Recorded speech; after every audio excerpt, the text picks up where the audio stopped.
All right, hello everyone, and peace of the Lord to all of you. I hope my voice coming good. Please let me know if you have any difficulty. In case Satan hid a pea in your ears and you have any problem to hear me, I advise you to meet Dr. Muhammad. He can tell you any problem, he can solve it. Just take the negla seed.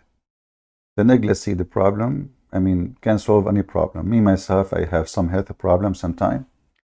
And once upon the time, I woke up and I remember the hadith where the Prophet said, take a negla seed. But the problem I did, the mistake I did, I took two negla seed. And that made me so healthy. And like as they say in Hulunulu, two negla seed can kill you.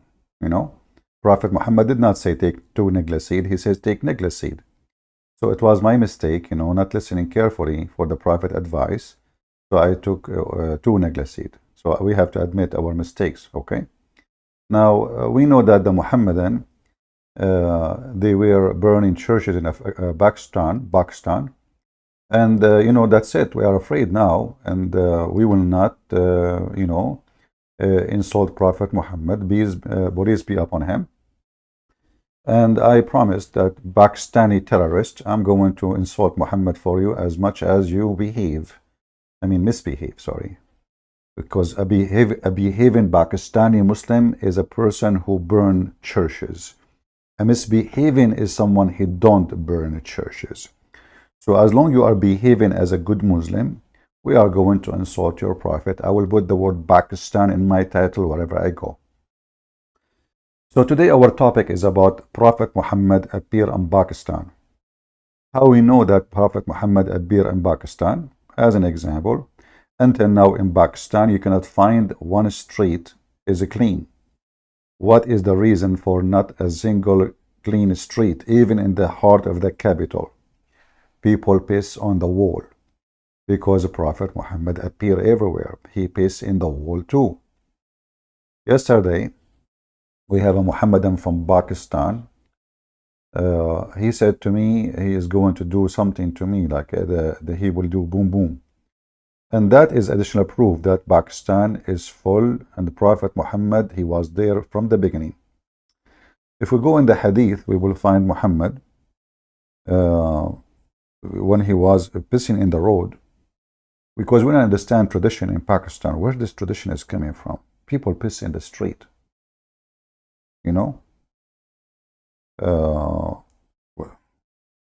why they are pissing in the street? What is behind this mystery? You don't find that everywhere. You go in the hadith, you will find this.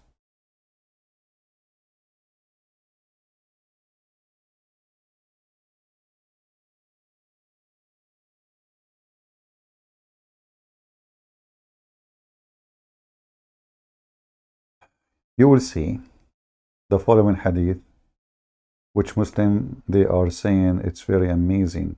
The Prophet, he always a best example for anything. So the Prophet, he was in the street. Yesterday when we showed this hadith to the Abdul, he said where it says he is in the street. It says there, a man was passing by and the Prophet was pissing. The Abdul says to me, where it says he was pissing in the street. All right. Let us see here.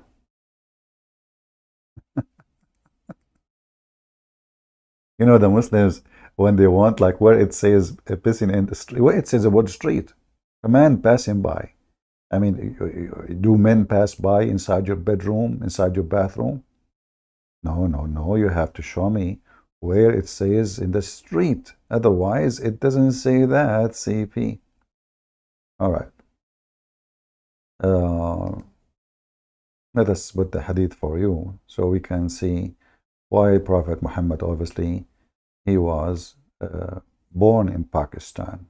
And then after that, in Pakistan, all the Muslims who do learn from the Prophet who was born in Pakistan. And by the way, if there's any Muslim even can tell me who is this Muhammad, there's no even historical evidence of him. If you read with me here, Uh,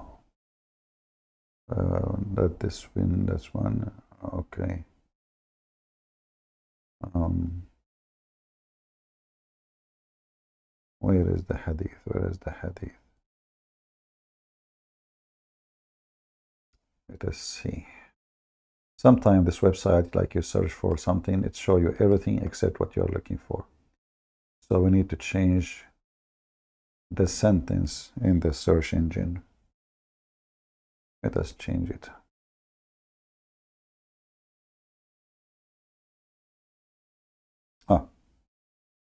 A person happened to pass by the Messenger of Allah, may Allah pray on him and salute him, when he was making water. Only in Islam, when the Prophet he pissed, he was making water. Pissing is making water. So the Muhammadan, they says, where it says in the street, a man he was passing by. Why you are lying, Christian Prince? All right, all right. A man passed by the Prophet, PPUH, when he was urinating. Making water became urinating now. And he greeted him with salam, but he did not return his greeting. Dr. Muhammad is so angry. It's time he is holding his penis, and this guy is now greeting me, saying to me, I got you busted, pissing in the road. So in Pakistan, there is a very well practice the Muhammadan they do. Not only they are always angry and violent, and they kill each other, but they are always pissed off, literally. You know, like always, they are pissing all over the place. They cannot control their penis and their zipper until they go home. Like you go, like, okay, I want to piss, like when dogs walk in the street, what they do? They want to mark the wall. In Pakistan, the Muhammadan, they mark the wall. It's Alhamdulillah. He put his penis back and he keep going to the second wall. And just to show you even how stupid this religion is and how stupid the followers from Pakistan, you will find a Muhammadan who does not know how to say his prophet name correctly from Pakistan. He is teaching us what the Quran is saying from Pakistan. And I will give you an example, not limited, from Pakistan. A guy, his name is Adnan Rashid. This guy, Potato, I challenge him if he let me call him. He will not dare to call me or to let me call him. He said that the Quran corrected the Bible. And this Adnan Rashid from Pakistan, who do not know how to read the Quran, who put for us in a video Quran in Arabic, which he himself cannot read, he can tell us how the Quran correct the Bible. So I'm going to play some of what he said so we can see how the Quran from Pakistan correct the Bible in in the Holy Land. Similar stories that are found in the Bible, but it does not repeat the mistake. If you notice that the Muhammadan, when they make a video about their religion, they have to add some humming noise behind, like supposedly like they will make it holy, like this is the holy hum. Yeah, they can't even say a word without echo. Even when they play what's called nasheed, they bring equalizer software, and the guy who his voice like a man, they make his voice like a kid. And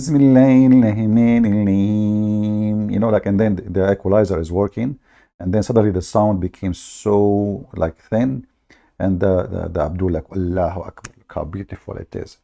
So now Adnan Rashid, he have to add the hum music, otherwise it's not going to work. You have to convince them that the Quran is holy if we don't have hum music behind. Now it is impossible for Muhammad, do you notice the echo? peace be upon him, to be an archaeologist. It's impossible for him to be an archaeologist. Are you kidding me? Why it's impossible? Isn't it he sent by Allah? Isn't it he is the one discovered that Adam was 60 meters tall? What's wrong with you? Isn't it true that scientists, they found bones of men, even the penis of Adam was 20 meters? I mean, if he was 60 meters, his penis, it doesn't make sense if he is 3 inches. That would be funny. I mean, imagine our grandfather Adam, he is 60 meters tall. And by the way, Muslims, as long Adam was 60 meters tall, how come the Kaaba is so small? I mean, if the Kaaba built from the time of Adam, why the angels of Allah built the Kaaba for Adam in the size of a chair? He was going around it or he was sitting on it? Because the guy is 60 meters tall. I mean, look how small the Kaaba, brother. What the Kaaba is like, what, 10 meter high, 12 meter high? The guy is 60 meters tall. So now the house of Allah is not even good for a dog of, because at that time, brother, the dog of Adam was big too. You know? Yeah, like Adam was so big. So it makes sense that I mean, imagine Adam is 60 meters tall, yet his dog is a 30 centimeter height. That's really funny. That it was a chihuahua for Adam. Not even a chihuahua. It was not even a rat. Anyway, so brother Prophet Muhammad was not an arquebot. I like it, this word arca. I don't know how to say it. Say it again. For Muhammad, peace be upon him, to be an archaeologist, to be a Archaeologist. historian, to be a linguist par excellence, in order to know all these stories that have only come to light in the 19th century. I'll give you one Come only to light in the 19th century. Are you kidding me? Come on. Okay, tell us. quick example. How I know the author of the Quran knew what was in the Bible, and he knew the errors, the mistakes of the Bible which were not put down in the Quran. The story of Job.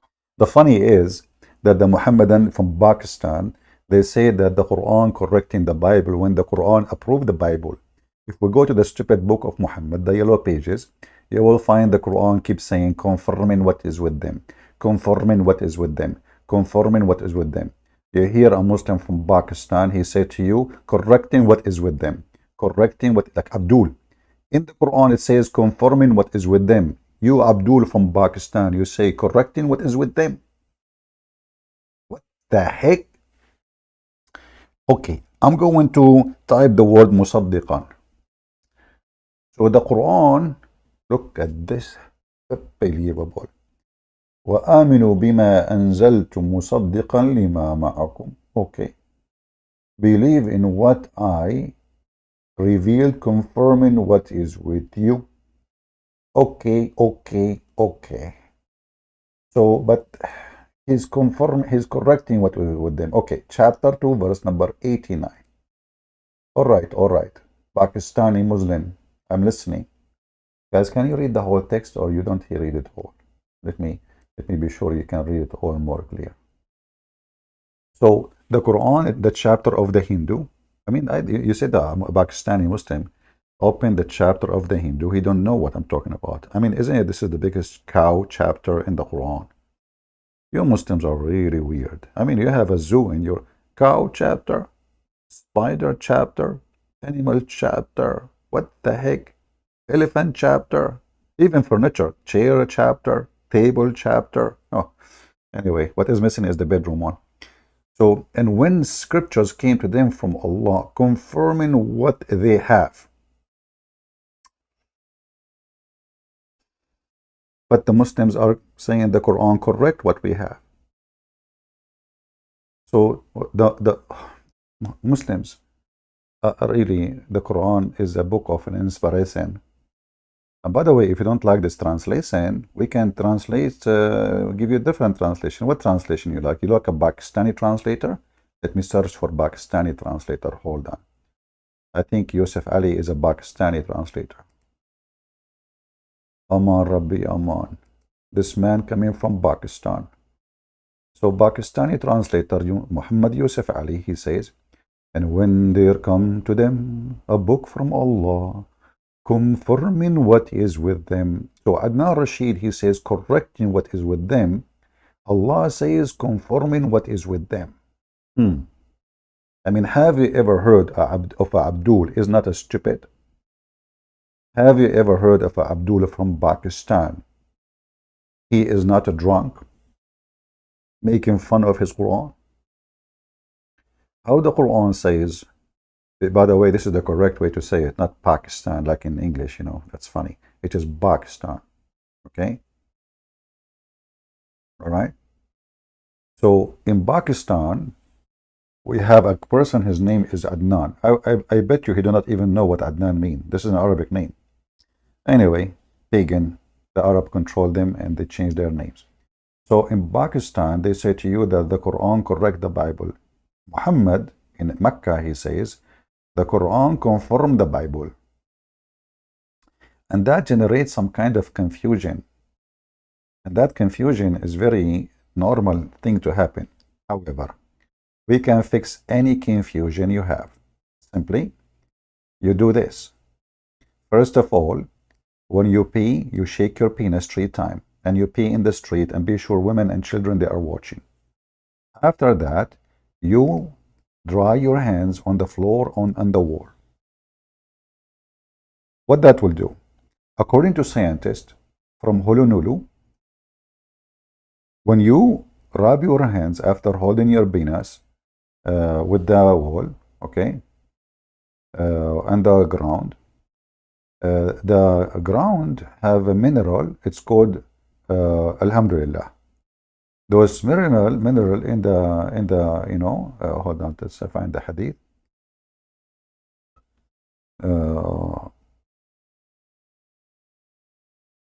Those mineral, brother,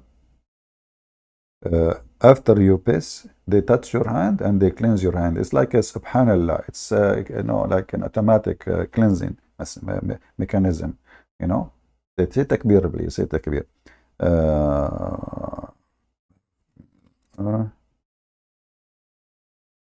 Let us see this hadith.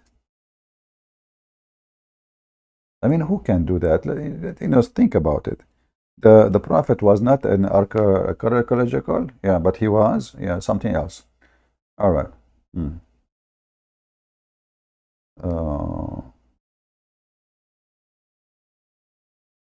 Let us see here. I'm just trying to find you an authentic hadith because the Muslims are very authentic people, as you know, especially from Pakistan. Okay, let us see. Look at this. Look at this. Beautiful, beautiful.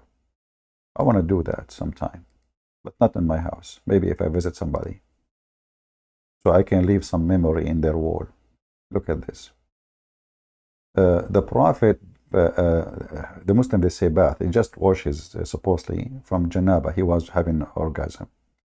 I mean, everybody need to know what happened in the bathroom or in the bedroom. Actually, this is in the bedroom. Muhammad don't have a bathroom at that time. First, he cleaned his private part with his hand, and then he rubbed his hand with the wall and the earth. So now if you have a confusion about what really, what the Quran is saying, because Adnan Rashid saying the Quran correct the Bible, the Quran saying the Quran confirm the Bible. Or what you need to do, and I'm talking to the male, female, they don't have those things. I feel sorry for you. You do masturbation. Then you clean your private part. By what? Don't ask me. And then you rub your hand with the ground and the wall, and that will make you a Picasso of your time. All right, we go back to Pakistan. So, if the Muslim here in the chat can tell us how the Quran says confirming what is with them, yeah, I will give you the answer. The Muslim, they will say to you, no. The Quran is not confirming everything with them. It's confirming some of what with them. It doesn't say some at all. It says confirming what is with them. You know what? I think this is the religion of a threesome. They say they don't believe in Trinity, but Muhammad, Jibreel, and Allah, they are the movies, stars. Muhammad, he never saw Allah. Allah don't speak to Muhammad. There is a middle person between Allah and Muhammad. His name is Jibreel. Jibreel is like a yo-yo, going up, going down, going up, going down. And then when the Quran says something, the Muslims, they say to us, the Quran is the most amazing, clear Arabic. I mean, look at this Arabic, how clear. But now we need to fix it. We have to add some. Do you know what I'm saying? Without some, it doesn't work. So we add hum in the background of the video, and we add some between the words in the Quran. So that will fix it. Otherwise, this is messed up. The Muslim, they say something, the Quran says something else. Let us go back to Adnan Rashid. Just to show you how Muslim from Pakistan, they try to make an error in the Quran as a science and history. when the fact what he is saying is nothing but a mistake. Joseph in chapter 12. It makes a distinction between the king of Egypt in the time of Joseph, which was the old kingdom, and the king of Egypt at the time of Moses. Amazingly, the Quranic text makes a distinction between the two kings when it comes to their titles. Amazingly, shockingly, Shocking. surprisingly. I'll give you the details very quickly right now. And this is to prove that the author of the Quran knew exactly what was in the Bible and what was inaccurate historically. And this was an inaccuracy in the text of the Bible. The king at the time of Joseph, which was the old kingdom, nearly 19th century BC or the 20th century BC, whenever Joseph lived, whatever chronology you may choose to follow, but that was definitely the old kingdom. At that time, the title Pharaoh was not used for the kings of Egypt. This much is very, very clear historically. An Egyptologist who deciphered the Egyptian language, the hieroglyphs, they have made it very clear that there was a family called the Hyksos. They were governing Egypt at the time. I'm listening. Hyksos kings were not known as pharaohs. They were simply called Humph, H-M-F, which literally means Your Majesty. Or this is how they were referred to. It was in the time of Moses, later on, somewhere around 14th century BC or 15th century BC, when the title Pharaoh was used for kings. Now, when we go to the text of the Bible, in the book of Genesis, the king of Egypt is called Pharaoh in the time of Abraham. The king of Egypt is called Pharaoh in the time of Joseph. The king of Egypt is called Pharaoh in the time of Moses. Amazingly, the Quran does not repeat this historical error. The Quran, referring to the king of Egypt in chapter 12, Surah Yusuf, calls him the king, simply the king, Malik. The title Malik for the king is there in chapter 12 of the Quran when the story of Joseph is being told. But when we come to Moses in the Quran, the king suddenly turns into Pharaoh. Let us show you how stupid the Muhammadan from Pakistan and all the Muhammadan around the world. What the stupid Abdul is saying, that the Quran was able to recognize the title, when in the Bible it's called everybody Pharaoh. But Pharaoh is used as a word meaning king, you donkey. In fact, your Quran made a big mistake, because the Quran Muhammad think that Pharaoh is the name of the guy, is not a title. If we go in the Quran, you will see the following. I will type in front of your eyes, just to show you how we recognize donkeys. A donkey from Pakistan who do not know how to read one Arabic word, he is teaching us what the Quran is saying. And the Quran is saying conforming what is with them. But isn't it Muhammad, he took an oath in the Torah? Isn't it? So conforming what? Anyway, if we type in Arabic, I will type the word al. So I can say Ali Amran, but I will type al only. What this al? Al doesn't show in the engine, search engine. So let us type Ali Amran.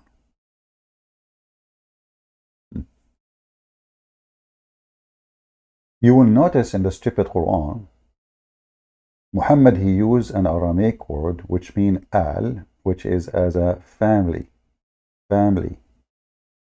So this is Imran, chapter 3, verse number 33. Read carefully. This is the Muhammadan translation, not my translation. So what the Muhammadan translate the word al? As a family. So what Abraham is? Abraham is the name of the man. What al is? Al is the name, is the word mean family of Abraham. And here the same repeat here. The family, Al Imran, the family of Imran. So what comes after the word al is the name of individual, not a title, you donkey. Are you guys listening? Are you with me? So al is a phrase, is two letters actually, which is a word, Aramaic word, present the family, the people, and they are specifically family. So Ali Imran, you put the word al before a name of individual, not a king. Not a king. You see, when this guy he mentioned in chapter 12, he said in chapter 12, it says king. Okay, well, if both of them they are title, then we should find the word al before both of them. You know what I mean? We cannot add the word.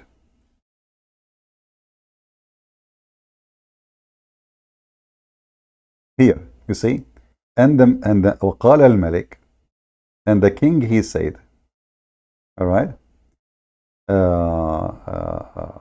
So the Muhammadan they say, okay, it says the king, but okay, if the pharaoh is a title and the king is a title, so why the Quran says al before the pharaoh, but he don't say al before the king? The reason is very simple. The stupid Muhammad, he thought he do not know the name of the king here, so he said the king. In the case of Pharaoh, he thought that this is the name of the king. His name is Mr. Pharaoh. Guys, do you understand what I'm saying? The Pakistani Abdul, he think that there is some amazing, how the Quran discovered this. When the stupid Muhammad is just making a big mistake, thinking that the word Pharaoh is the name. Otherwise, if both of them are titles, then we should say Alu al-Malik, correct? You understand? So if the word al, let us go back to al. Here we go. This is al. I will highlight it for you.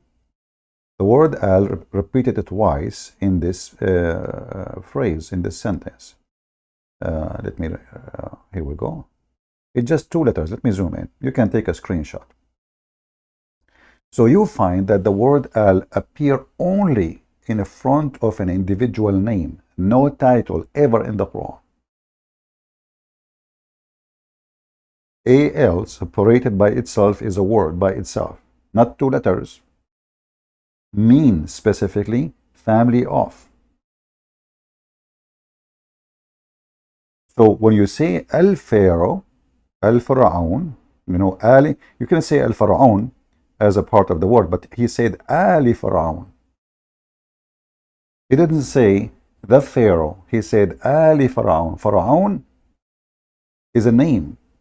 This is why he did not say El Faraun. To make it simple for you, if you say in English the Pharaoh,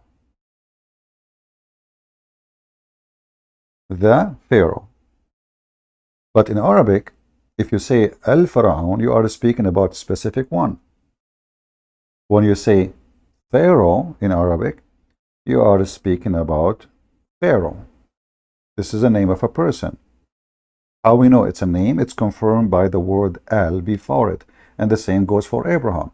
So Ali Ibrahim, the family of Ibrahim. Here you notice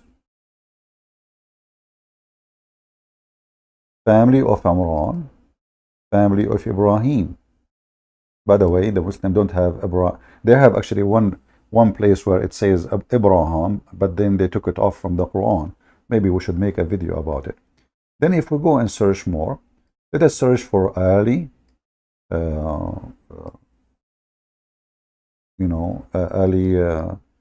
Faraun. If we type the word Faraun in the Quran, I will type just the word Faraun. You will notice that the word Faraun never mentioned in the Quran, except maybe 1 or 2 saying the word Faraun directly, maybe 3. But we can check, maybe more. But here you notice that the most popular word used, Ali Faraun, chapter 2, verse number 49.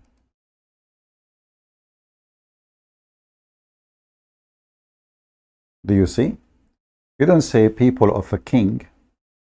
Let us replace. As long both of them they are title. Pharaoh is a title according to Adnan Rashid from Pakistan. Pharaoh is a title. King is a title, correct? So why here it says the people of Pharaoh? if Pharaoh is a king?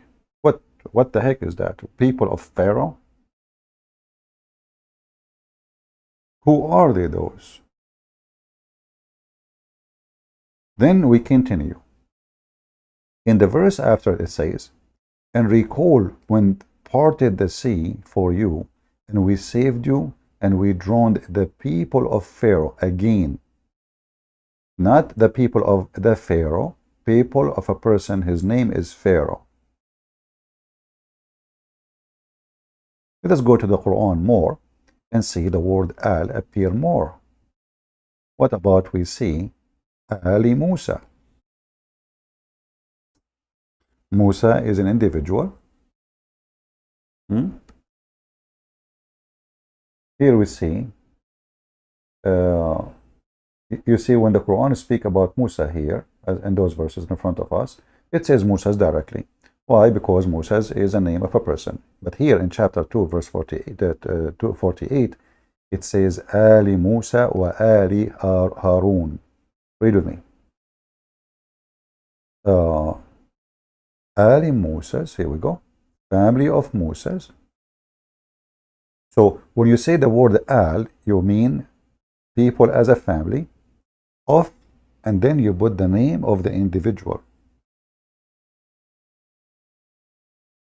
This is why you don't say in Arabic the Musa, because it's just a name, individual. You don't say the Musas unless it's a title, like in Arabic, like even in English, you say like in Arabic we say Al-Masih. In Quran they call the Messiah Al-Masih. Don't call him Masih. Why it's used Al-Masih? Because simply it is a special person. He is the Messiah. There's no many Messiahs, only one. So Ali Musa's and wa Ali Harun, family of Aaron. You see it? So al always in the Quran come as a word before the name of individual, not a title. Not a title. Are you with me? Now going back to the Pharaoh. Here you will see the word al appear before the Pharaoh.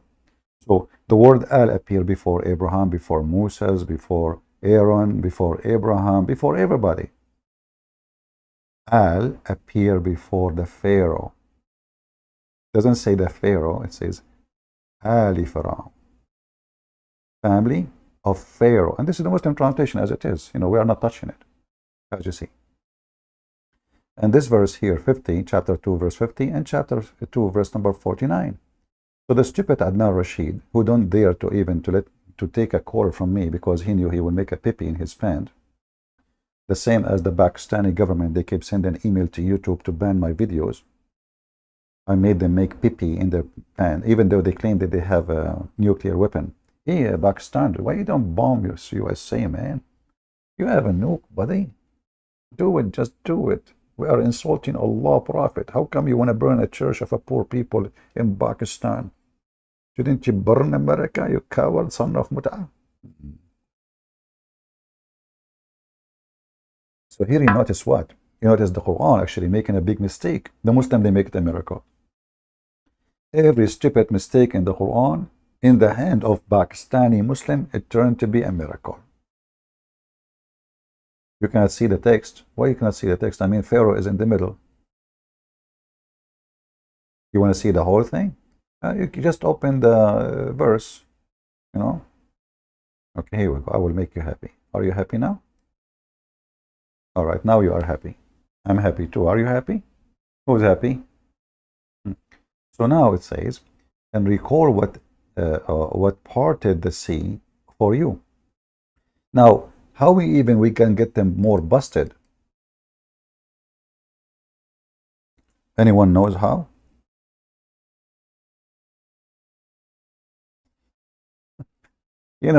Muhammad, because he is certified donkey, he cannot keep his mouth shut. The same as his penis, he cannot zip it in his pant. Muhammad, he made it more clear that Pharaoh is a name of a person. Let us go to the hadith. Ta-da-da! Pimp house, degree, paparam. Look at this. This is the stupid Muhammad confirming that Pharaoh is a man. What he said there. Read with me. Muhammad claimed that Allah, he gave him a special women for sex. But this hadith here is about sex yet. He said there is a special women who they are, you know, special in the eyes of Allah. Look what Muhammad he just said. Muhammad he made a very historical mistake, because the Pharaoh, if you go to Adnan Rashid in his video, Potato, he will say to you that the Pharaoh in the time of Moses was what? Was Ramses. And if you go and check the Ramses II, what is the name of his wife? He will say her name is Nefertari. What is the name of the Pharaoh? Not the Pharaoh, the wife of Pharaoh. Pharaoh, you see it? He didn't say the wife of the Pharaoh. He says the wife of Pharaoh. Pharaoh is the name of a person. Are you with me? Do you see how we get them busted, those potatoes? So Muhammad, he claimed, here he made two mistakes. Nefertari, the wife of Ramses II, her name became Asiya, and she is an Arabian girl. And her father, his name is Muzahim. Yes, brother. Yes, brother, his name is Muzahim. The daughter of Muzahim. But if you go in Google, peace be upon him, we can get Muhammad, police be upon him, in 2 seconds busted. So I will search in Google, Ramses II,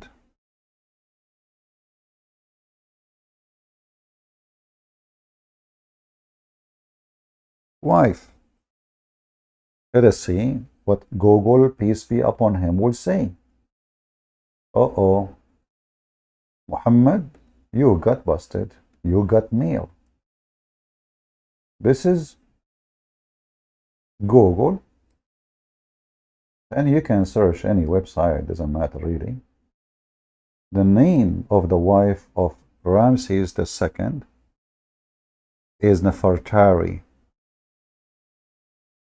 Who? Nefertari. What is the name of the wife of Ramses II, according to the stupid Muhammad? Asiya. So now Muhammad, he get himself busted twice, mistaking the name of the Pharaoh, thinking that Pharaoh is a name of the individual. And as you see here, the word is so clear. Even the Muslims did not translate the word in Arabic. They say the wife of Pharaoh. Do you see the word Pharaoh? Let me zoom in case you do not know how to focus with me. See the word Pharaoh? Do you see it? So in a miraculous way, miraculous, that's a new English word. In a miraculous way, the Muhammadan, they changed a big mistake in the Quran to make it an historical correction for the Bible. I mean, how Muhammad, he knew this? How Muhammad knew that Asiya is the wife of Pharaoh, not the Pharaoh? His name is Pharaoh. And what the Muhammadan don't say to you, that in the Quran does not say Pharaoh, it says Pharaoh, which is even wrong name to say. Pharaoh. فرعون يا فرعون أنت يا سلطعون فرعون يا فرعون ترنم ترنم ترنم. Hey Muhammadan, how Muhammad, he made the wife of the Pharaoh his wife. I mean, this guy wanna F everybody. Anything he heard about her, he add her to the list. Do we have any Muhammadan from Pakistan would like to call me and tell me why the Quran making such a mistake? I'm going to open my Skype, which is made specifically for Pakistan. If you are a sheikh from Pakistan, please text me and I will take you for etc. Okay. Uh,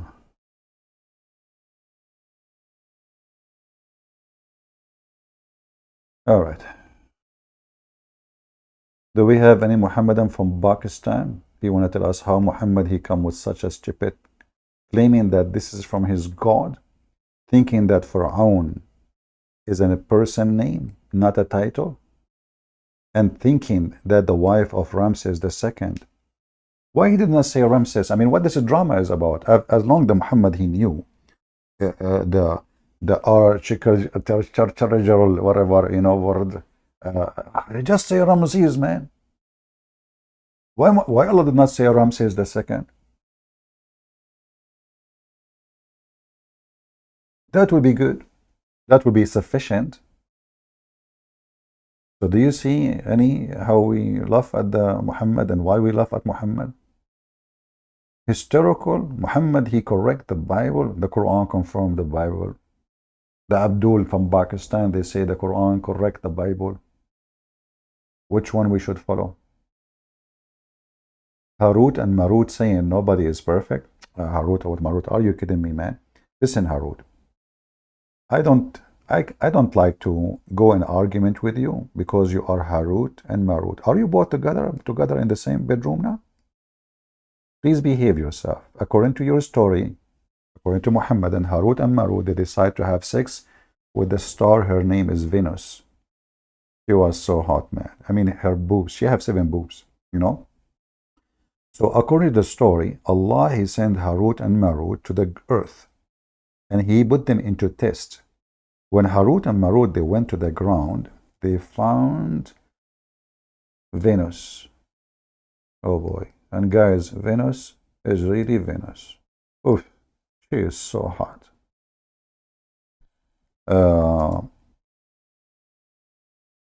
Like she was just walking by wearing short, very short skirt. And you know what those short skirts can do to men. So Harut and Marut, they said to Venus, hey, listen, can we just have sex with you? Look how, they are like forward. I mean, those are angels. They don't play games. That's it. Hey, listen, can we do boom boom? Huh? I mean, they are angels coming to earth and they are doing boom boom now. Okay. Okay, so, and then, Venus, she said to them, you want to do boom boom with me? Naughty, naughty, Harut, not naughty, naughty. Yeah. So that's why I cannot speak to Harut and Marut. I have to show respect. Please restrain yourself because Harut and Marut, they teach magic. They open a school to teach black magic according to the Quran. So Mr. Harut and Marut there, they can put magic in any one of you. I'm telling you, I'm just warning you. Look what happened here. The account of Harut and Marut. This is a deep story. I love it, by the way. Let me zoom out so you guys can see it better. Can you see the text or you cannot see the text? Shall I zoom more? I think now is good. In the explanation of the holy verse, it said that shaitans used to teach magic that was sent down to the on the 2 angels, Harut and Marut. This is why I'm telling you, watch this guys, Harut and Marut, they are dangerous. He can put magic on you, Yeah.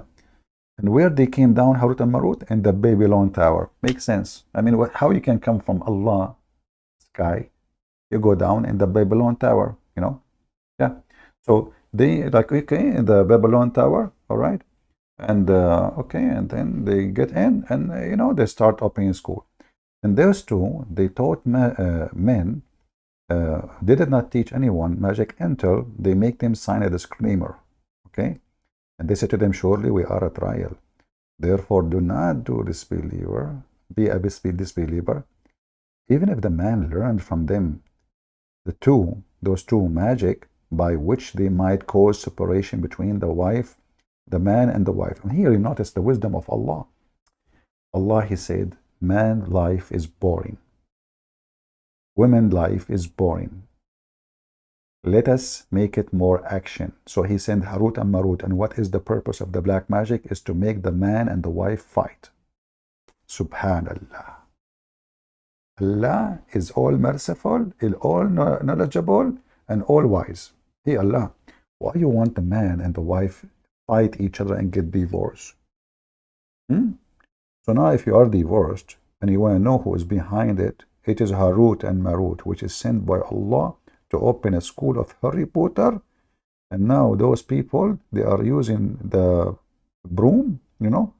That's why you see all in the cartoon, they see the broom. This is a real broom, you know. It's a magical broom, you know. So they point the broom at you and you fight your wife. Like anyone, they point the broom at you know, and you, like me, myself, the guy with the black magic Harut, he point the broom at me and I fight my wife. But I told him I don't have a wife yet. He said later you will fight with her. So anyway, I'm expecting it to happen in the future. So look at this amazing story. This is the Muslim correct the Quran, correct the Bible. Look at this. Look at this. Allah sending angels to teach black magic, open Harry Potter. Ali ibn Ibrahim and Al-Yashi have in their tafsir narrated from Imam Muhammad al-Baqir, blah, blah, blah, blah, blah, okay? So they are making false allegation against men, those angels. Oh man, disgusting. They used to say to Allah, is high and above what is the word of the word say about him. The list of a group of angels requested Allah. They said to him, do you not fawn upon your creation who make false allegation against you and who disobey you, even though you have forbidden them from doing such a thing? So, oh Lord, you tolerate them, Lord? So like that, those the gossip angels, you know, the gossip angels, they are like making Allah do action. So anyway, the story here, so he said to the angels, okay, select, let us see if you are better than a human being. Let us see if you are better. Select 2 angels from you. So the angels, they went to the bathroom and they select the best 2 angels between them. And they said, okay, Allah, we challenge you to test those 2 angels. So he sent them down to earth and he made them have desire of men. When we went down to the earth, as soon as they arrived, they saw Venus. Then he removed all the curtains on the sky so that he may make his power visible to the angels. He sent those 2 angels to the earth and in the form of 2 handsome men. Trust me, I'm not one of them. And then he made them camp in the Babylon. Oh, I would love to camp in the Babylon next to the river. Yeah. Okay. And when they came to the earth, they saw a very beautiful woman advancing toward them. She was sexy, and you know it. She was fully adorned and perfumed, and her face was unveiled, like she is not wearing burqa. Shame on you. Now the 2 angels had a thought. There's something between their legs. Start moving. Harut, he said to Marut, look at her ass, subhanallah. Look at her boobs, Harut said to Marut. Marut, he said, Marut, listen, we should not talk about boobs. Let us talk about vagina. Please respect yourself. Do you see her vagina? Subhanallah. So Harut and Marut, they were like astonished by this woman. And then, but they were forbidden from having sexual intercourse. So they discussed this between themselves, like Harut talking to Marut, Marut talking to Harut, like what we should do. Should we follow the penis or we don't follow the penis? What do we do? And she's so beautiful. Do you see her ass? I mean, look at this ass. Unbelievable. May Allah ask you. And then at the end of the day, they decided to walk away from the temptation. They walk away. Not for long. The movie will change the direction soon. After walking a few steps, look how far the temptation did not go. Look, just few steps. Just a few steps. They made a decision, like they are discussing, should we have sex with her for 10 hours? And then they come to the conclusion, we should not. Then they walk 3 steps, like 1, 2, 3. And right away they change their mind. Like, what the heck? True story. I want to know the name of the director of this movie. Please don't, police be upon him. Oh, so now, after they walk for a few steps, they change their mind and temptation overpower them. And then they return to that woman and ask her to allow them to have sex with her. I want to know. I wish I have a video camera at that time. Hey, Adnan Rashid, can you tell us how this historic event can be recorded by Prophet Muhammad? Now, Rashid, he will say to you, this is Shia. This is Sunni too. We can show you. Even the Quran says. Anyway, so that woman, she said, my religion does not allow me to lie with you until you adopt my religion. Oh, jihad conversion. Yeah, this woman, she is doing jihad love. You want to sleep with me? You have to convert to my religion. Isn't this what the Muslims they do? All right, all right. And then they inquired her. I remember once a Muslim woman, she said to me, I don't mind, by the way, to sleep with you, but you have to convert to Islam. I said, did I ask you to sleep with me? She said, no, I'm not. I'm just saying. I'm just saying. I mean, what an offer, you know. Anyway, how you turn such an offer off? That's, you know, they clean everything there. So then the woman, she said, you cannot, I cannot sleep with you. She's conservative. She's religious. Unless you know, convert to my religion. They inquired her religion. She said, I can only fulfill the desire of the one who worship my Allah. So listen, she worship Allah too? Is that different Allah from your Allah? Oh boy, so what the problem? They worship Allah too. Do we have any Muhammadan?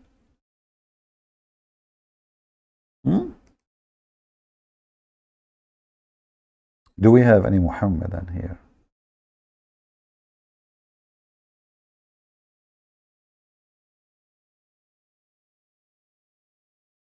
Anyone? No Muhammadan from Pakistan?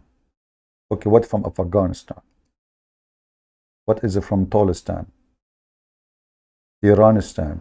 Anistan? Maristan? So anyway, so they consulted again, and the desire overtook them. Look at them. I mean, you know, they want to have adultery. They are so horny.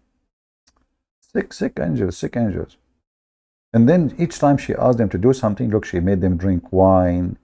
She made them go down to the idols. All of this to have sex. Look, I mean, sex. I mean, a lot of requirement. And look what the story says. Having, okay, they confront us drinking wine, having illegal sex. Illegal sex? So angels, they have legal sex and illegal sex? Okay, two angels at the same time having sex with this woman? That supposedly can be legal sex? Anyway, who wants some coffee? I'm drinking coffee. In the prostrating before the idol, they say to the women, verily you have proved a big trouble for us. Look at this woman, what she did to them. Why you do that? Why those women? Who sent her? Who sent this woman? You will find later that this woman, she's sent by Allah. So beautiful story. I don't know how I can express for you that obviously history always corrected by Prophet Muhammad and Allah. And then, so this woman, she said to them, then that woman told the two angels, I swear by my Allah, by my Allah, that this man knows you, and I am aware of your place, and has gone to disgrace you. So when the man, he entered the tent, he found them naked, and they want to have sex with the women. She told them, no, go after him. He is going. Look, she took them to solitary place. Man, this man who is a beggar, he entered the tent, and he saw the two angels with a small, tiny penny. You know, like, what are you doing? Why you are naked, angels? You are going to have sex with this woman. So the man, he closed the door of the tent, and he decided to go in the bazaar to get them busted in the Babylon. And by the way, at that time in the Babylon, the bazaar market was so busy. A lot of people doing shopping. It was Halloween, you know. So anyway, the man, he told them, okay, because they are drunk now, and he will tell the people they are drunk having sex with this woman. So suddenly, they readied to lie with that woman, when suddenly a beggar entered the place. This is an Indian movie. You know, like in Indian movie, you see two guys, A female and male, they are dating secretly because their family don't approve the relationship, because the boy is poor, the girl is so rich, and they decide to meet in a very solitary place, nobody knows about it, and then suddenly in the Indian movie there's a 20,000 people dancing behind them. Please don't ask how they appear and why, but remember, nobody knows about this date, not even their mama, not even their dada. And then suddenly the 20,000 Indian, they are dancing the same move, and even they fly with the wind. And the woman, she changed her clothes 7 times, 8 times during the song, even though she came just with one dress. But remember, it's an Indian movie. I mean, Muhammad is the first Indian movie provider, producer. So here, when they decide to have sex with the women, you know, in the tent, the baggery opened the window, like, what the heck are you doing? And I saw you, that's so your willy, you're so small willy. Look, you are an angel, look how small your willy. So the angels now, she told them, listen, go get him before he go and tell everybody. So those two guys, they went after the guy to kill him. Look at this story. He said, I swear by my Allah, this man knows you and is aware of your place. They live in an apartment? Okay. And has gone to disgrace you, both you and me. So I will not draw near you. You must kill him. Look how evil this woman, man. Oh, man. Women, what you can say. So that may not be able to disgrace us and come back to me. So kill him and go and do boom boom. So those guys, they run after the man and they kill them. Look, those two angels. Look how, Harut, are you there? Harut, why you don't call me and approve the story for us? Is that what happened to you, Harut? We have Harut and Marut in the chat. I don't know why you don't call us. Hey, Adnan Rashid. Historical event, huh? When they returned, they did not find the women. She made them kill the guy and she disappeared. She took their wallet. They returned, they did not find the women, and they found that suddenly their clothes have fallen. Oh boy. This is what happened to you when you go in a very hard diet. You wear your pant and you lost like 20 kilograms. What you expect? Your pant will fill it down and you will be exposed. So now Allah, He made them naked. Why? Because simply they commit a great sin. And they had intense feeling of shame and sorrow. True story. However, the story have more windows and doors. All right? Because the Muslims, they have millions of stories about the same story. Because Muhammad, he cannot keep his mouth shut. He have millions story of the same story. As you see, if you keep reading, you will see how many story there is about the story. So here, this is the third version of the story. Very beautiful woman. But who is this beautiful woman? Who later she was able to take the password from the angels to go to the heaven of Allah. Venus. Venus, brother. How many of you heard of the star Venus? Give me one if you heard about star Venus before. What is the story behind star Venus? Do you know? It's the same what they are saying here.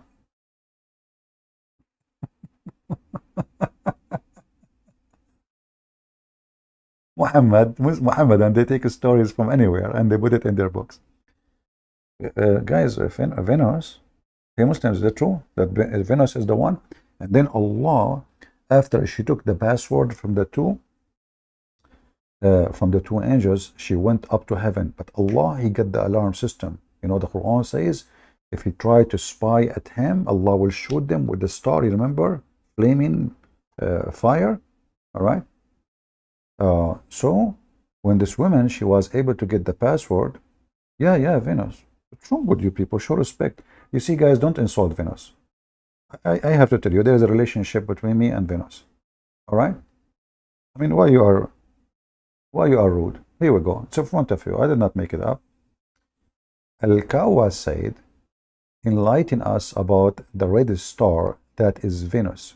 He said, Once Allah Almighty made the angels see a condition of a human being who were busy disobeying Allah. The angel named Harut and Marut, and those people, those great-grandfather Adam was, like you can read the story. So, yes, it's about Venus. What's wrong with you? Look, this is the star Venus. They ask, who is this woman? They said, this is the star Venus. She was a very beautiful woman. Yummy, yummy. Oh boy, man. I feel hungry now. She said she had gone to one of those two angels. Look at this evil one behind my back. You know, when I meet her, she say, "I love you. I don't talk to other women." I went away. Venus, she is playing with her tail. She is very beautiful woman. She had gone to one of the angels, two angels, obtaining some kind of decision. Something fishy. At the first sight of her, the angel fell in love. Oh boy. What's your name? Can I have your phone number? Where do you live? Oh, yeah, in Venice, Italy? Is that what's your name? Venus. Venus from Venice. Okay. And what is your grandfather? He's a Greek. Okay. So the angel, he saw her right away. He felt apart. Like, what the heck? Look how beautiful she is. So hot, so mummy, yummy. He could not hold himself. And then he fell in love with her, and he told her the truth. That is with you, my judgment will be in your favor. But only when he gave me the control over you. The women promised to do so in fixed time of them to meet. Then we have a date now, but you have to give her some secrets. So listen. And when she went to the other angel. She is playing games. Now she went to Harut. First went she Marut. She went to the other angel, and the same thing happened to him. She gave him also the same promise and fixed time of them to meet. But look what she would do. She would make them meet in the same time. Women, man. So Adnan Rashid from Pakistan, he is going to date Venus with Lili Dawa from Turkey. But Lili Dawa, he do not know that Adnan Rashid been given the same date. Okay, brother. I'm really, I like it.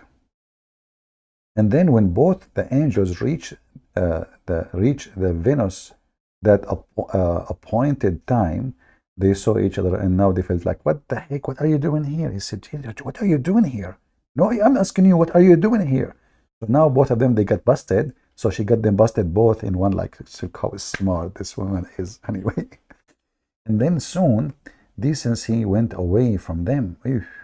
And one another, I have come here to have some purpose, same purpose, or which you have came for.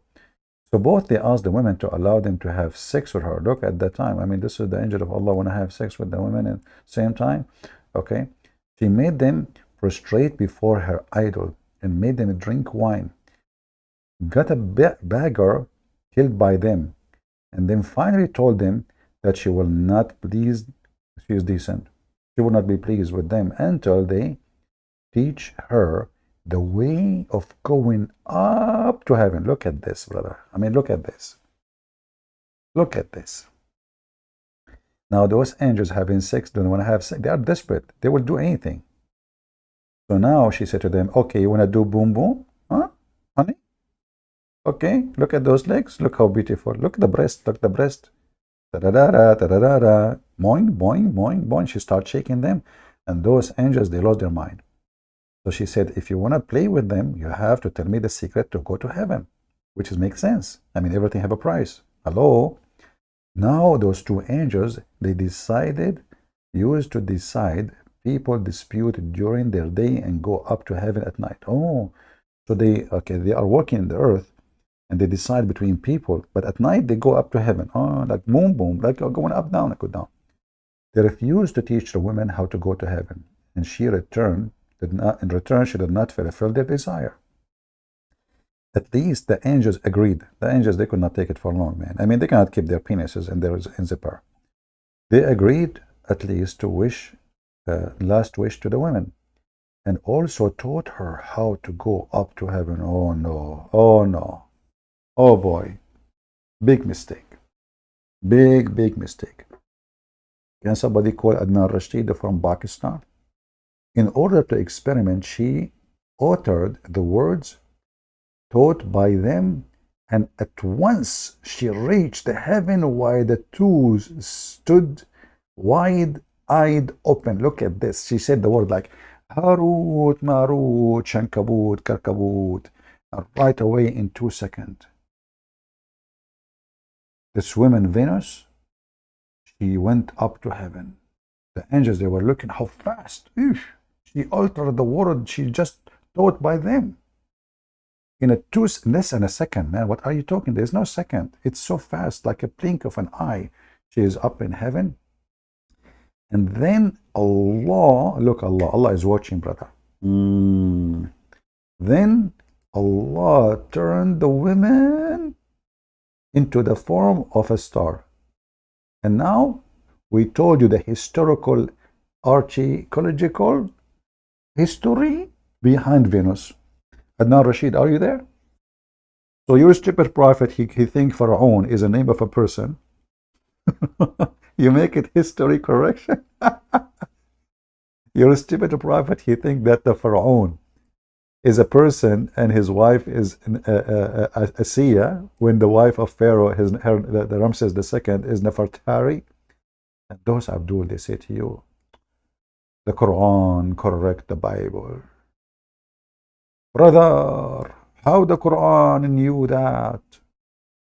Nefertari. Nefertari became Asiya, and Pharaoh is a name of a man. It's not a title in the Quran, you liar. Do we have any Muhammadan here have any comment about what we said and shared with you? Oh, I don't know. I think the Muhammadan, they have the right to remain silent, because we have overwhelming evidence against their stupid prophet. Any Muhammadan? Mayday.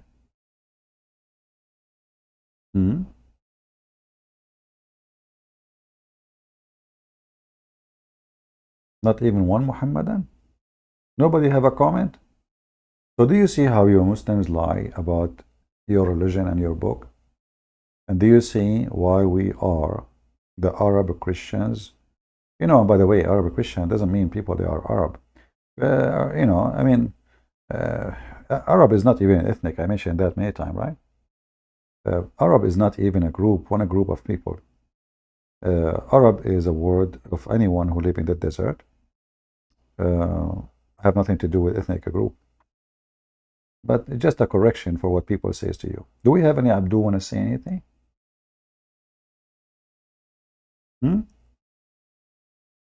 Is it true that the wife of Ramses II, her name is Asiya bint Muzahim? Her father is Muzahim. Why? He is a Bedouin from Jordan. In Jordan, they like this name, like Muzahim. You see half of the country, their name is Muzahim. You know? Hey, Muhammadan, are you there? Yeah, there is a kid. His name is Sincere Muslim. He's a very sneaky, stupid. A Christian prince. Sincerely, I don't want to be rude with you. I mean, if you read the comment of this, you will die laughing. So I said to him, as long you have you Christian, you have no evidence. Hey, Muhammadan, sincere Muslim, do you have any evidence of the story of Asiya and Pharaoh?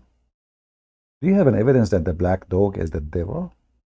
Do you have an evidence that shaitan go around your penis if you don't say the name of Allah and he do boom boom to your wife? What is your evidence? Do you have any evidence that shaitan take hair from your anus when you pray?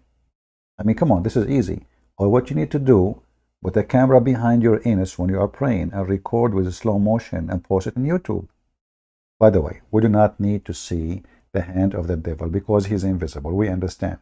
But at least we will see the devil taking hair from your anus.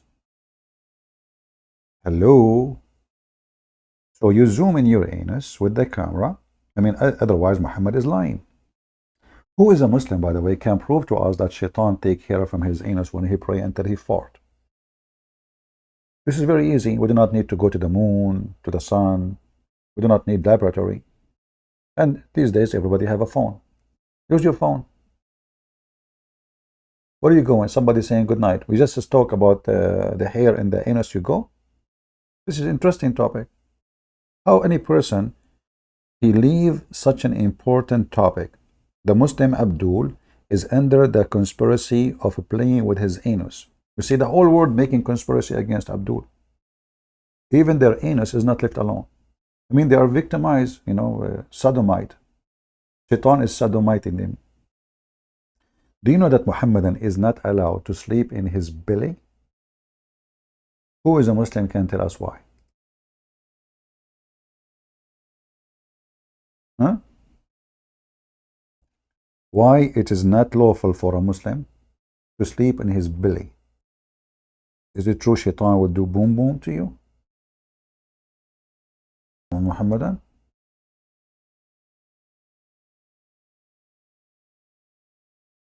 Hmm?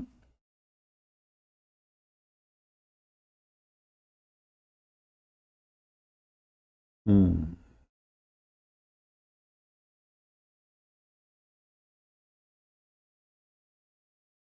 I see, I see.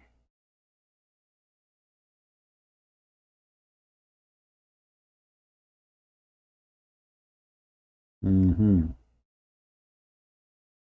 No Muhammadan?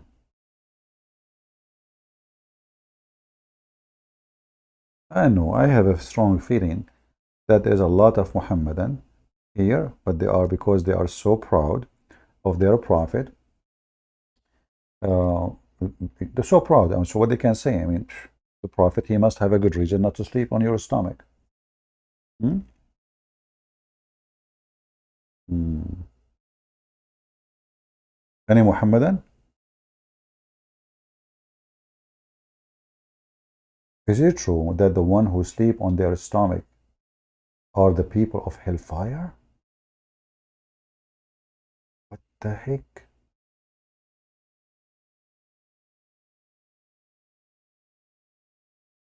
Muhammadan is true? Let me see if I can find the hadith for you in English. Hold on, hold on. Um,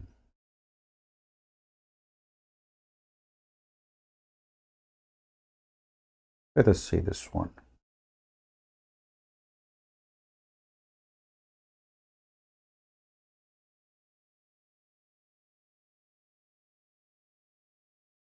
Look at this. My father said I was laying down on my belly in the mosque. Look how disgusting this person. Not only he is laying down, he is laying down in the mosque.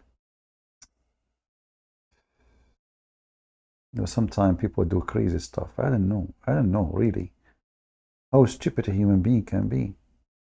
So my father said I was laying down on my belly in the mosque when someone shocked me with his foot, like he said, laying down in this way, is this approved by Allah? Hey Muslims, what is the problem? Any Muhammadan can tell us? What will happen if you sleep on your stomach, Muslims? Why Allah disapprove it? So you Muslims, so if a Muslim woman, she sleep in her, I mean, what the heck? Why? Any Muslim can tell me why Allah disapprove it? In which book it says that? I mean, when Muhammad he says such a thing, why the Muslim don't ask him when Allah he said that to you? Isn't it Muhammad received his message from Allah in the Quran?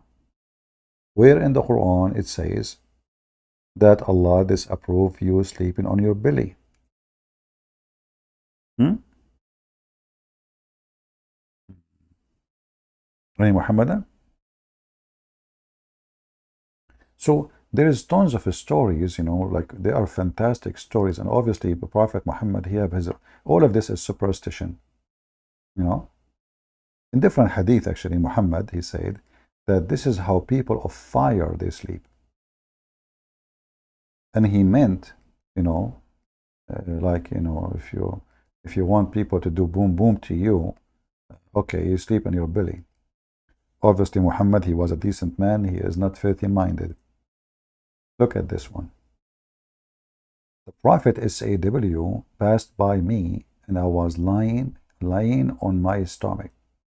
He knocked me with his foot and said, "Oh, Janab, yeah, idiot. Jandab, what are you doing?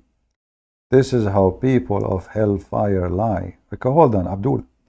If this is how people of hellfire lie, well, that means this guy is in hellfire now.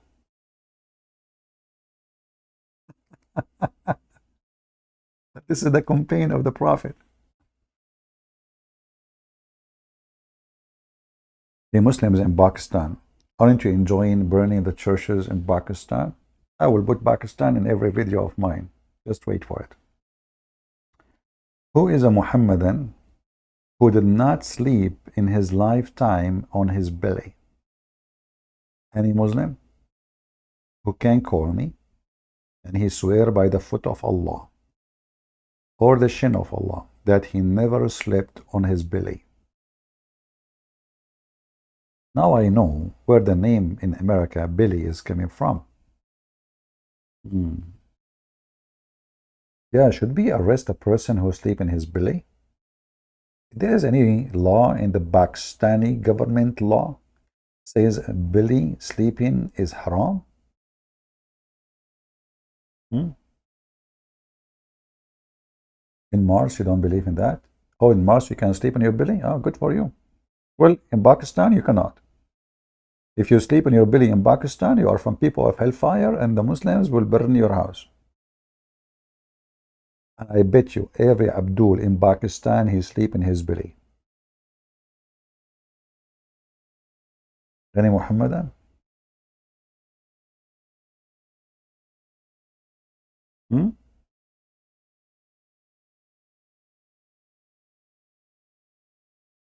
Do you remember the story of the guy who, the funeral, there's a funeral. So Abdul, he died, supposedly. And the Muslim, they placed the Abdul when he died naked, and they put a piece of a clothing fabric in his anus. They push it hard. The reason they do that because 99 dragon, they will go inside the anus of a Muslim when he go in the grave if they don't have that fabric in his anus. But the story here says that the person, he died supposedly, and they place him on the table. And then one believer, he says, this brother is not dead. The other Muslim, they said to him, how you know he's not dead? He said, do this. And he placed his finger in the anus of the Muhammadan, and he said, it is warm. And then everyone present in the funeral start placing his finger in the anus of the dead Muslim. And they come to a conclusion that he's alive. So imagine after that you come back to life and everyone in town, he put his finger in your anus. Oh.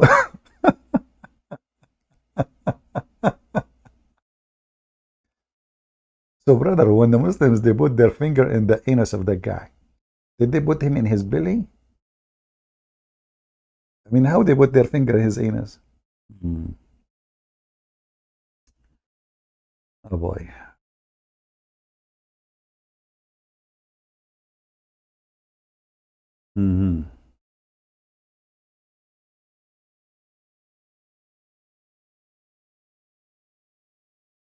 Any Muhammadan?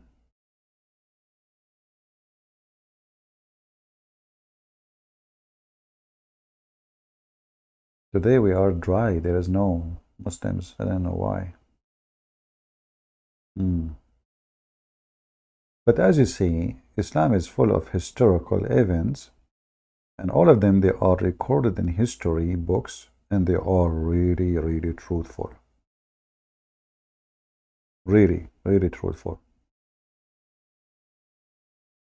Hmm. Yeah, actually, finger licking, by the way. We are talking about fingers. After the Muslim, they put their finger in the anus of this guy, and then they want to eat, because in funeral, Muslim funeral, they eat too. So what they do, after putting the finger in the anus, they lick their finger. Look at the advice of a Prophet Muhammad. A lot of wisdom, when you read, you're amazed. Like it's National Geographic station.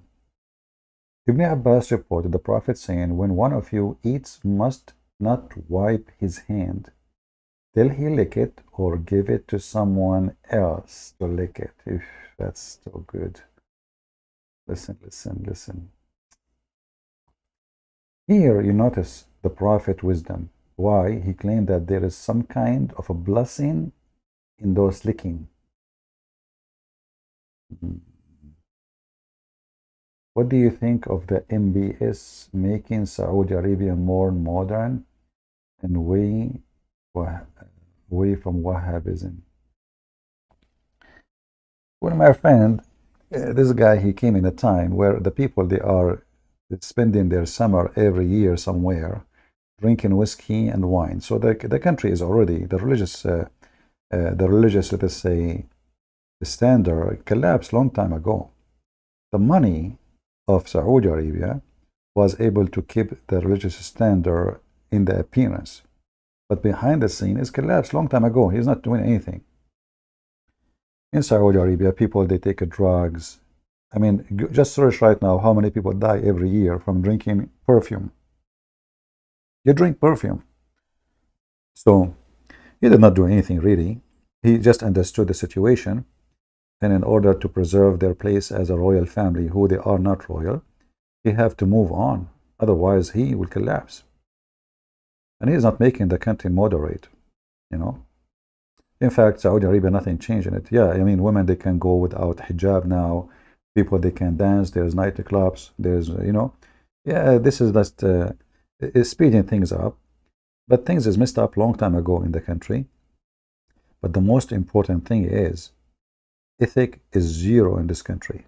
Because, having freedom does not mean they grant you ethic. As an example, in USA, we have a lot of freedom, but there's a lot of non-ethical behavior.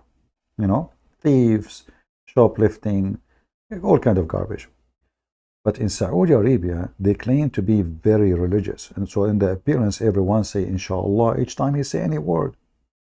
In the same time, child molestation, rape, theft, drinking. I mean, they say something, they do something. So the country is gone a long time. And I believe that the royal family, they call themselves royal for a reason. They are just so stupid. They think they are in control. They are not. Like you heard this guy, the crown prince, he is building a big city, and that will be a big investment. The biggest investment a human being can do is in his people before buildings. Until now, the majority of the Saudi do not know how to write, how to read. Until now, don't have a sewage. Until now, their poo goes in a hole beside the house. Until now, most of the school education is about Islam. So how you wanna make a future country when everybody is still in the cave time? So making parties and dancing and music is lawful, and theater, and this is not what we're going to improve life. What improve life is making people educated, and they will never do that, because education means that the royal family, they will not be royal. It's way easier to control a bunch of savage, uneducated people from controlling educated people who ask you where you take our money. Do you understand? So all those countries in the Middle East, they control their countries by keeping the country behind doors. In Emirat, as an example, you might think Emirat is very advanced. It's not. There's nothing in Emirat functioned by the local. The local don't even work.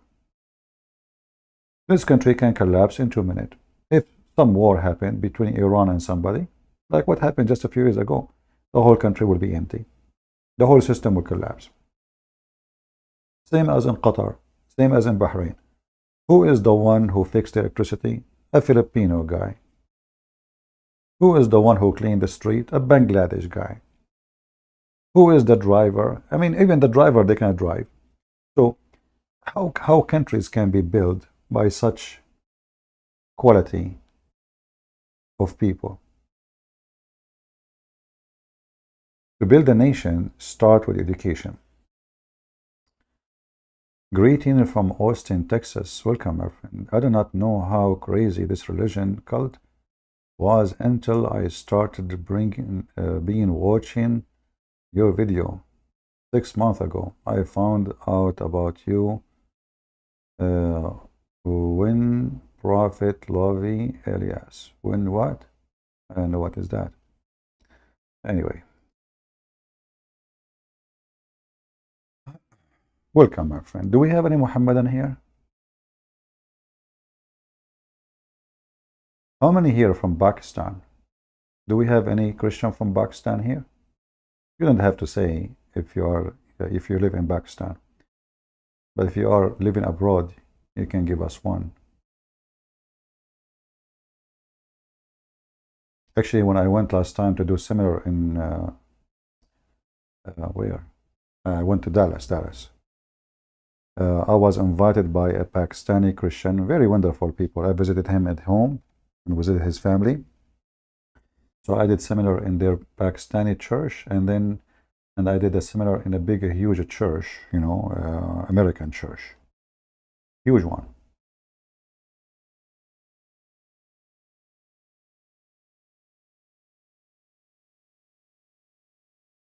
Do we have any Muhammadan? All right. Today we will make an exception, and I will take calls from Christians. Who is the first Christian want to call me? As long as we have no Muhammadan, and you guys keep asking me if you can call. Welcome from Canada. We have people here from around the world. Me, myself, I am from Honolulu in Pakistan. If there is any Christian, text me first. Don't call. Text me and say I'm a Christian, and I will call you. First come, first serve.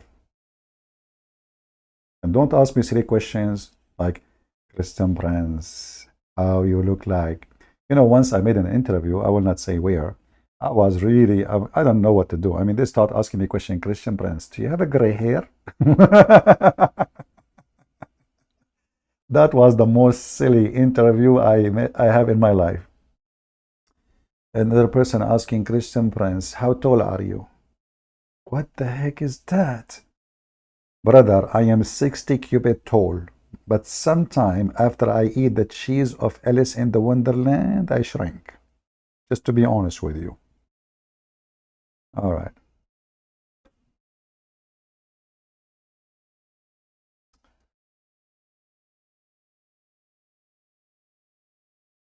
All right. Okay.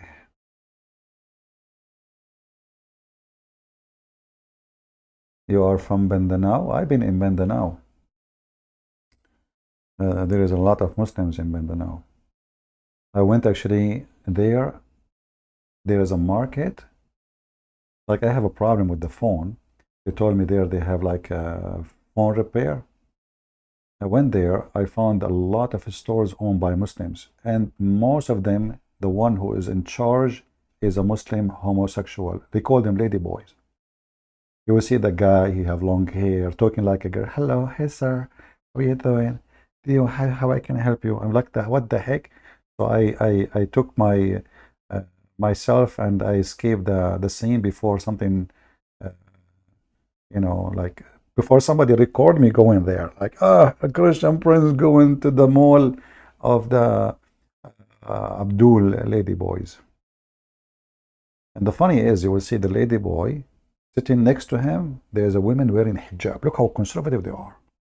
Unbelievable. Why you are using the number of the beast in your username? Arab for Christ. 666. Oh, there's not such a thing, my friend. Arab for Christ 6666. It's Arab for Christ. Why you are using the Antichrist name? Oh. Do we have any Muhammadan here?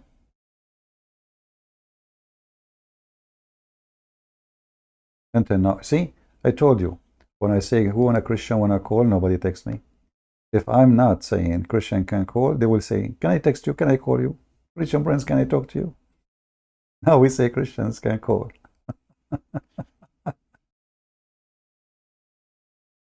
uh,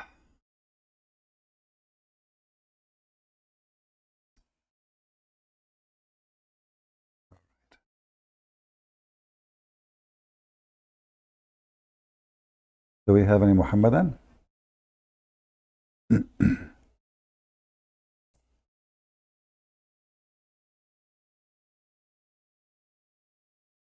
Let us see Skype.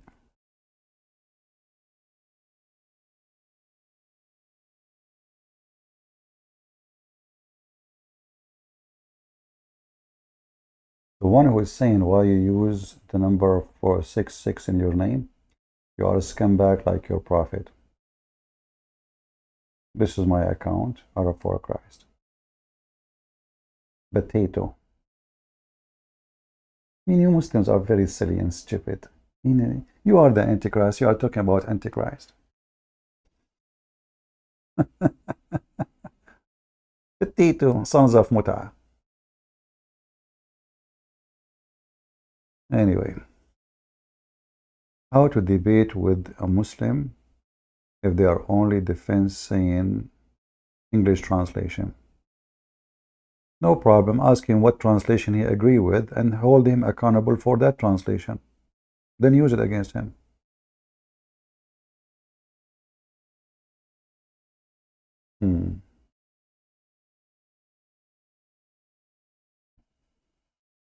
Anyone?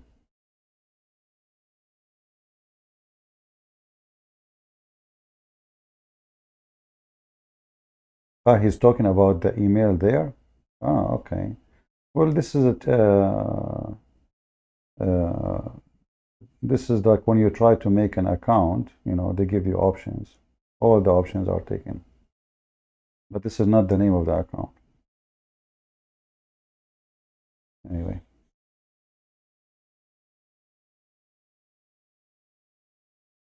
We are here to fight the Antichrist. Do we have any Muhammadan? And you can take it this way. We are here, the account to find the, Antichrist. Isn't this what we do here? Hey guys, you are texting wrong account. My account I'm using now is the one you see in the info of the video.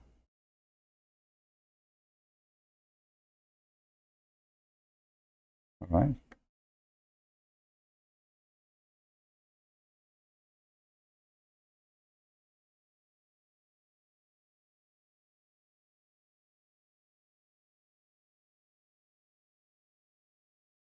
Any Muhammadan? How to call you in Skype? My Skype address is in the chat in the info of the video. I find it very silly. Like I never have attention for this. They say to me, "Why you are Arab for Christ 666?" And I'm a Christian prince. I mean, this is something you ask for somebody else. If I am the Antichrist, who is the one who fighting for Christ?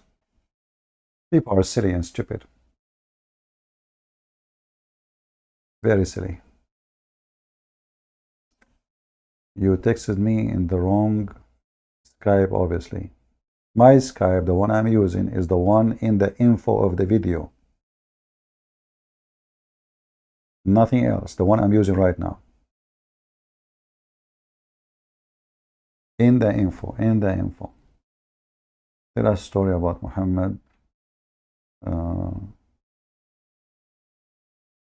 Okay.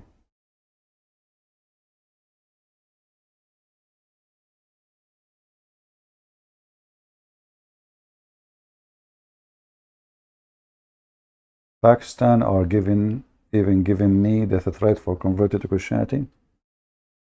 Well, they are losing ground anyway, and people are leaving. You know, the Hindus and Muslims, I find them the same way. Like, the one who made a post saying that 100,000 Hindu left Hinduism because we give them bags of rice, you know. But the Hindu, by making such a statement, he just insulted every Hindu. He's saying that you Hindus leave your religion for the sake of a bag of rice. So I answered him saying, okay, well, give them 2 bags of rice, they will come back. Get them back. As long as why they left, it's easy to bring them back. Just make it 1 bag and 1 kilogram more than what the Christian give. Very simple. But when those people, they are trying to fight Christianity, they say stupid things which is insulting to their belief. Because what kind of a belief? People will leave it for the sake of a bag of rice. That means you don't have a religion, you don't have anything to hold them. A bag of rice will make them. This reminds me of the Muhammadan. They say, I used to say for fun, I say, because no Muslim call me, I said, give me 1 Muslim, I give you 5 hamburger. But I'm joking, we are on the internet. The Muslim, they recorded me, and then I went once to a Muslim chat room, and they say, Christian Prince, we got you busted, we have you recorded, now we know how you make Muslim leave Islam. I said, how? And then they played my voice saying, give me 1 Muslim, I give you 5 hamburger. He said, how you explain this? So I took the microphone. I said, okay, give me the microphone. So I took the microphone. I said, well, thank you very much for saying the truth. You Muslims, you exchange your God Allah for the sake of 5 hamburgers? And then they got so upset from me and they never played that again. I mean, look how stupid they are. My friend, you did not send me any message. You are sending it to the wrong account. Let us see. I have messages from long time ago, and now no new messages from anyone. The admin is posting my account. Guys, admins, are you posting the account which is shown in the info of the video? The one is in the info, nothing else. Maybe you guys are getting the wrong. Hold on, maybe the one in the info is wrong. Hold on. Maybe it's my fault. Give me a second.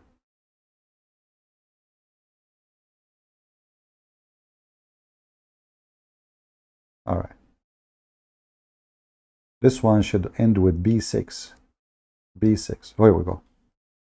This is the correct account. Maybe the admin posting, and maybe by mistake I have a wrong. Let us see. Do I have the wrong one in the info? Let me correct it. Oh, yeah, I have wrong one. Sorry, it's my fault.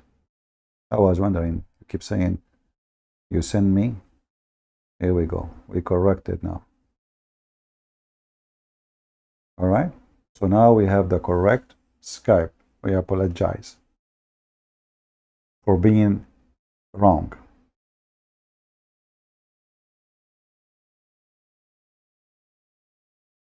So this is the account you use.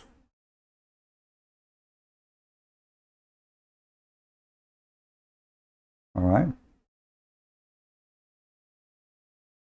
And now I fix it in the info. So even in the info, we have the correct one. Yeah. Yeah, I was wondering why they are saying they text me, but I didn't see any text. All right.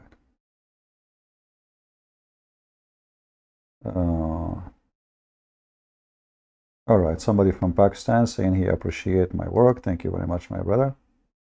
I love Pakistani Christians. We support them. Let us see. Text me only if you like to speak to me, not just to say hi, please. If you don't like to be heard and your voice to be recorded, don't call me. So confirm, text me and tell me I would like to call. Okay, I'm receiving more text from people from Pakistan, no problem.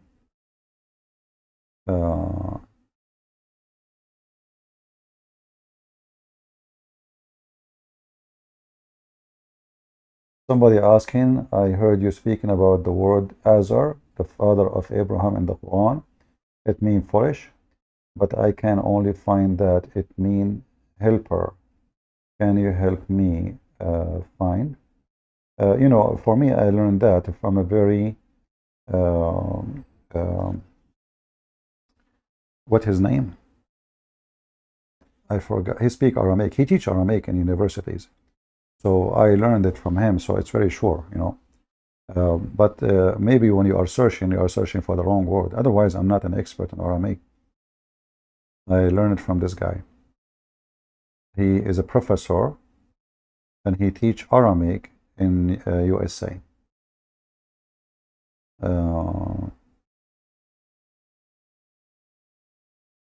Okay, guys, we said text me in Skype if you are a Christian and you want to talk to me, not if you have a question. If you want to join and talk, all right? Not if you have a question. If you have a question, just post in the chat. Let us see.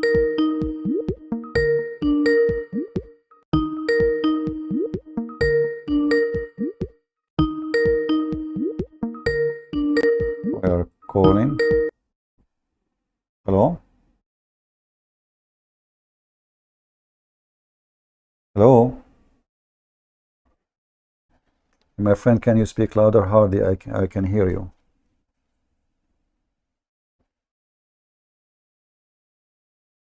I don't know. Let me check. Let me give you a call back. Guys, did you hear him? Did you hear the guy? You heard him? Was his voice coming clear? Let me see. Maybe Skype need a fix again.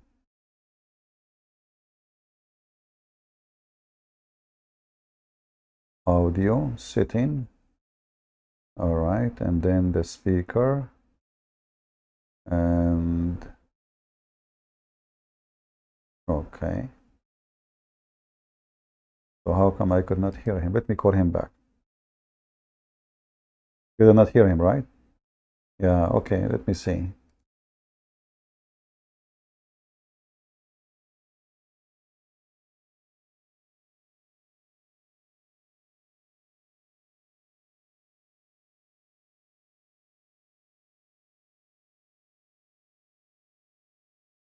Yeah, for some reason this Skype keep changing the setting. Okay, the microphone is fine. The speaker, let us see. Okay.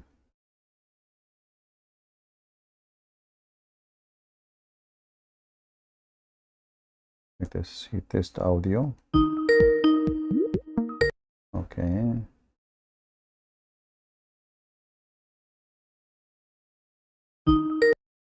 Yeah, the audio is working fine. So I will call him one more time.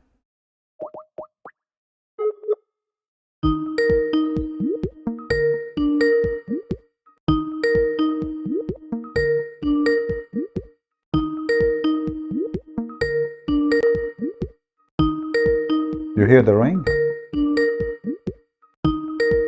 You hear the ring, right? Hello? Yes. All right, my friend, go ahead.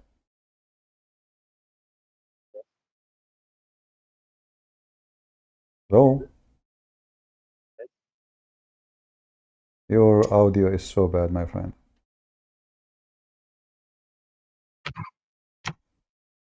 Can you hear me? I hear you, but it's so bad. I don't know. It's hard to understand. Wait 1 second. Okay, go ahead. I hear you now. I hear you better. Yes? Yeah, I hear you. Go ahead. So you are a Christian? No? You are a Muslim? Okay, what do you want to say to us? I want to say, if you die, you're gonna see only one God or three gods? Are you the guy who yesterday called me and he said the F word to me? No? No, okay. So if I die, I will see one God or three God? Yes? Who told you that the Christian, they have three gods? No one told me. So why you are saying I will see three God? Where you get this from? Because you believe in God, Jesus, and Spirit. So your God is not a spirit, right? But Your you God, believe in Holy Spirit. no problem. Your God is not a spirit, correct? But I ask you something. Yeah, well, you as a person, you have a spirit and you have a flesh. Are you 3%, 2%, or 1%? But you answered my question with a I'm question. answering. No, I'm not asking question. I'm making a statement, which is even you as a human being, you have a You're gonna flesh. see Jesus, You or have, you're gonna see the Father or the Spirit. I don't understand. Jesus said, "Whoever saw me, me and his disciple says to him, show us the Father." He said, I'm with you all the time. You do not know me. Yeah. Whoever saw me, he saw the Father. So by seeing Jesus, you see the Father. He said clearly, me and the Father is one. Is Muhammad Allah and Muhammad is one? Okay, but can you open John 17:21? Do you believe in John 17? No, but you believe in John 17. Okay, but John 17 is Yeah. no, I'm asking you about John 17. Did you read John 17 or only John 17, 20, 21? No, I read the whole story. Okay, did you find anything in John 17 beside the 21? This is Yes. special. Okay. Also, John 17:3. All right. Can you read for us? Can you open the screen? I will read it for you. All right. Go ahead. I will. I'm just opening. I'll put the screen.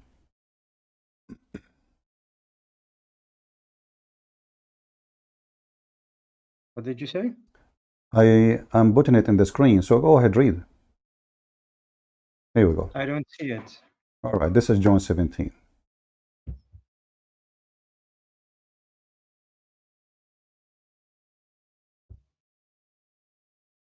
Give me a second. Yes. All right. Go ahead. Yes, John 17. All right. But do you want that I read the whole 17? Yeah, read, because we need to see. I mean, how? Because sometimes I ask myself how Muslim they see John 17:21, but they don't see John 17:1 and 2. How come they see number 3, but they don't see 1 and 2 and 4 and 5? But Yeah, but go I ahead. asked you about 21. John I know, 17. I know. But the question is, how come you jump to 21, but you did not notice that all the verses before refute anything you want to say about 21? What is the problem with the 21? Can you tell me? There is no problem with 21. So what do you want? I just want that you explain the 21. Okay, Because you said my father and I are one, right. and here I read by 21 that they all shall be one, just as you, my father, are in me, and I am in you, so that they also shall be one in us. Yeah, we are united. But yes, We are united with the Lord by following Jesus. So whoever believe in me, he but said, whoever yes, believe in you me, said let me finish. me and my father Let are me one, let me so finish. that's why he is God, you said. Let me finish. But now, Okay. yes, so Do you you want to have talk, or 15 gods. do you want me to answer, or you want to talk? Yeah, answer. Okay. So whoever follow Jesus, he is going to be united with the Messiah. By united with the Messiah, he will be one with the Father too. Very simple. Same time, That hold on, same time. If you go back, this is why I said to you, did you read verse number 1 and 2? If you go verse number 1 and verse number 2, you will see, these things spoke Yeshua, and lifted his eyes to the heaven, and he said, my Father, the hour has can come. we Let me read it? finish. Let me finish. Let me finish. Can we read it? Can we read it together? Yeah, you can read it. It's on the screen. Can you read Glorify it? your Son, that your Yeah. Son may glorify you, just as you have given him the authority over all the flesh. So based on this, who is the one have the power over all the flesh of a human being? The Father, because he gave him the authority. False, because the Father, he gave it already to Jesus. He said a God that asks for glorify is not a God. He was glorifyless. No, the Son is glorifying the Father, and the Father glorifying the Son. If God don't glorify anyone. God glorify only someone is have to be deserve to be glorified. This is God. In Islam, your God, he glorify Muhammad because Muhammad is the God of Allah. Here, God the Father glorify the Son, and the Son, the same as the Son glorify you, glorify me. And he said, as you have given me the authority over all the flesh. So who is the one will be the judge in the judgment day? Jesus said. Oh yes, the Father will give him the authority to judge Not will over not all. give, he will not give him. He gave him the authority. Yes, I read he will give him the authority. No, that doesn't You say he have will. given him. Doesn't. Why you are adding words? You see, Muslims, you corrupt the Quran, you corrupt the Bible. Does it say he will? Yeah, It says he will? he is gonna have the authority over all flesh. No, where it says he is going to have. Why you are making things up? No, that's not my purpose. Well, it's in front of you. It says, as you gave him the authority over all the flesh. Where is will? He will give him?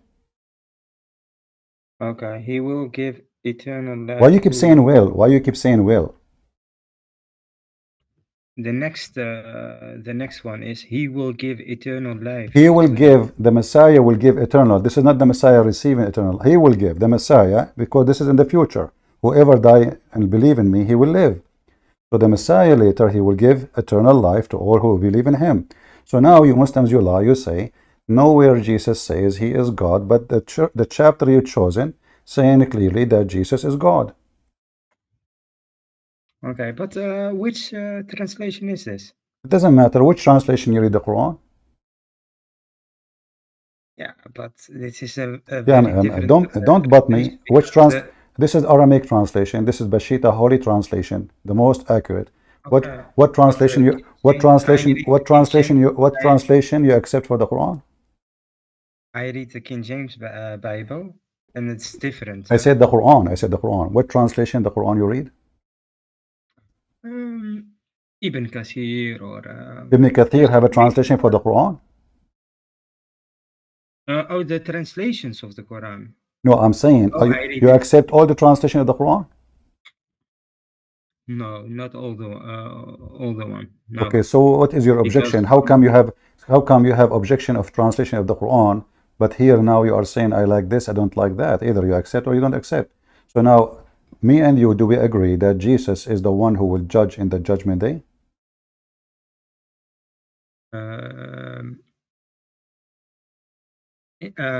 I don't understand your question. Who is the one who will judge people, all mankind, in the day of judgment?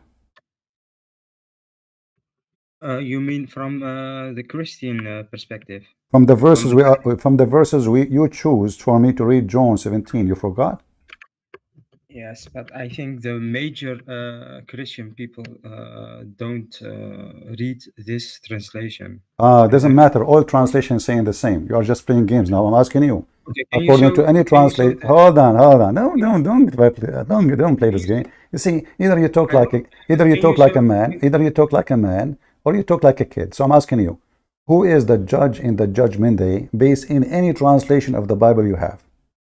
Okay, can you show the translation that you read? All of them say the same. All of them say this. All of them say the same. No, that's not true. Sorry. Okay, can you read the translation? Can you read the translation in your hand?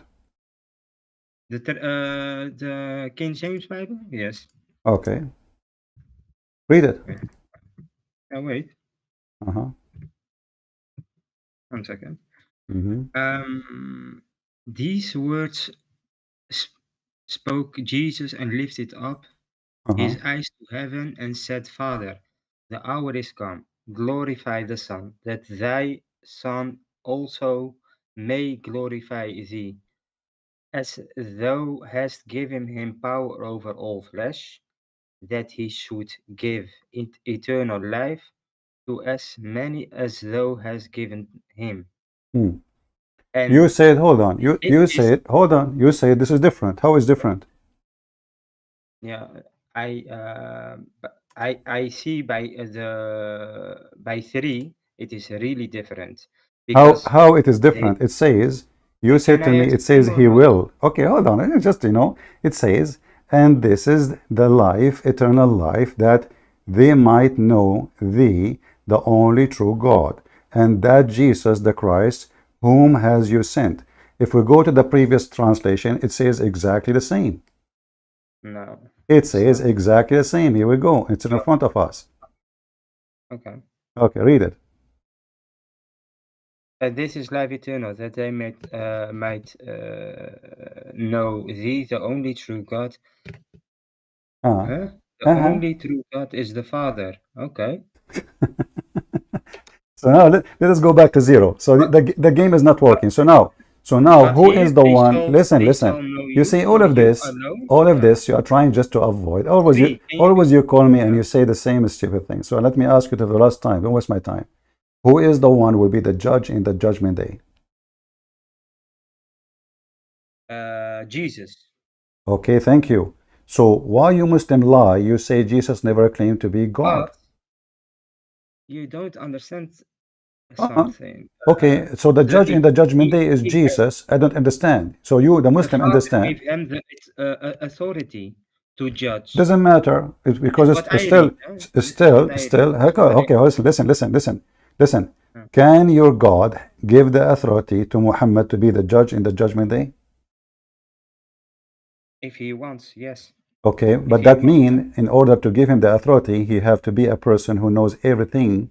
Nobody can lie to him, correct? But I mean, God can give I'm not asking even about you. God can give or not. I'm saying If I, if I, If Muhammad God, to be the God judge, give if me the Muhammad to be authority to judge. Yeah, but if God give me the authority to judge, Abdul, listen, you that called me doesn't mean yesterday, you said the F word to me. Today you are quoting like a cat. You deny that it's you. But anyway, it's okay. A boy from Afghanistan, Pakistan. Listen. So your God, he is going to give Muhammad the authority to be a judge. How Muhammad will be able to judge between mankind if he do not know the unseen? yes, that is what I mean. If God wants, he will give him the power to see the unseen, Okay, to give him I'm the going to power go with you now. to But judge. isn't it your stupid prophet says that the Messiah is going to be the judge, absolute just in the judgment day? I am not a scholar, but I don't care if you are a if scholar or not. You are a scholar in the Bible a second ago. Now you just said everybody heard yeah, you in the saying, Bible, I am a scholar. Yes, everybody heard you saying that yes, Allah can I go give. to No, Christian school. You understand? listen. Yeah. First of all, one of the names of Allah is Al-Adil. Al-Adil. So in order to be a judge, you have to have the attribute of God, because you cannot be al-adil, which means the just, unless you are God. So if Allah is sharing his attribute, that means you Muslims are mushrikeen. So look at this religion. The Can you Muslims, be hold on, don't can change, you be just? hold Can on. you be just or not? No, I cannot. Can you be No, you just or cannot. not? Nobody can be just. No human can be Why not? just. The, Okay, why not? So are you can be saying to me human being can be just? of course, All right. but not If godly. there is a singular human being was just in history. Yeah, the judge is just if he does his work good. No, the judge he judged by Just the judge he just knew. He judged by what he knew. So why you Muslim you say yes. only Allah So is why only he is why just. so Abdul why you Muslim says Yeah, only Allah is just? yeah. We mean he's the only just in eternal just. You understand? But we have the Not ability just. to be just to people. Look, So listen. yeah, look, Okay, it's very normal. Yeah. who is the best judge in Islam? Is it Prophet Muhammad? No, only God. Who? He is the best. Guys, The best is okay, God. so you just said to me a second ago, anyone can be just, a judge, he can be just. Now you are saying, I said to you, who is the best judge in Islam? I said in Islam. You said to me only a God. Yes. So how And Messiah? So how the Messiah they is an absolute judge of justice in Islam then? if God wants to give Jesus the authority to So judge, let us go with your yeah, stupidity. So now you are saying to me, your God, Muslims, gave Jesus the ability to be creator. Number one. I didn't say that. Shut up, That's shut up. You you see, you are said. I filthy didn't coward. say You that. call me bad What words. you I will said. let you talk just to laugh at you. So now we discovered I that didn't Jesus say have the authority over the flesh. In Islam, in Christianity, he will be the judge. The Quran says that, the Hadith says that, the Messiah, he is the one who will judge all mankind, and no one is judged just beside him.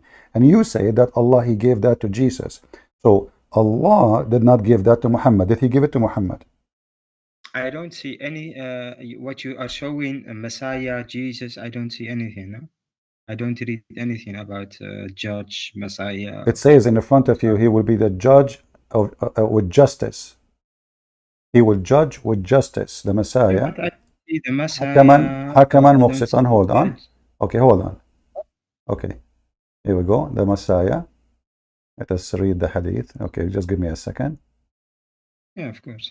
Hmm. All right. Hakaman Muqsitan. All right, here we go.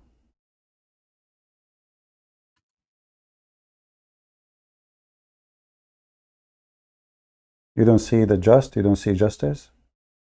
Yeah. Can you go left and down? Do you see it or no? The descent of Isa bin Maryam. Yes. How Jesus will judge? Yes. Oh, yes. Oh, you mean in his second coming? Doesn't matter. Well, isn't it in the second coming, the Bible talking about Jesus to be the judge? Oh, I Ah. thought you mean after day of judgment. Oh, okay. Yes, he will live 40 years in this world, and he will follow the Sharia of the Prophet No problem. Listen, Muhammad. he will He not will. follow. He will not follow anyone, any Sharia. You are lying. Doesn't say anything about that. There, the Hadith saying Muhammad making false prophecies that Jesus almost coming down. Shut up. Show you the He hadith. he said in Arabic, liyushikna, almost coming down. Does it say yushikna? فكرة كده what? Does it say the Import word? your Does it say the import. liyushikna? What yushikna mean? I don't know. Mr. I don't know mean almost there. So the Messiah almost coming down. The Messiah almost coming down. Muhammad making a false prophecy. This is number one, because 1400 years before said that and nothing happened yet. Same time, he will be the judge, judging with justice, and nobody can judge with justice save God. Okay, but it is very weird that in 10 minutes I ask you something and we are now by this hadith. Yeah, You because in 10 minutes, claim you you said each time I ask you you about claim Islam, you said to me, yesterday to the each time, people. listen, each time I Listen, ask you you about claimed Islam, you said to me, I do yesterday. not know. Each time I ask you about Islam, you say, I don't know. Wait, But suddenly you know you about Christianity. yesterday that Jesus is God because he said in the Bible, I am the Father and I are one. That's what you claimed.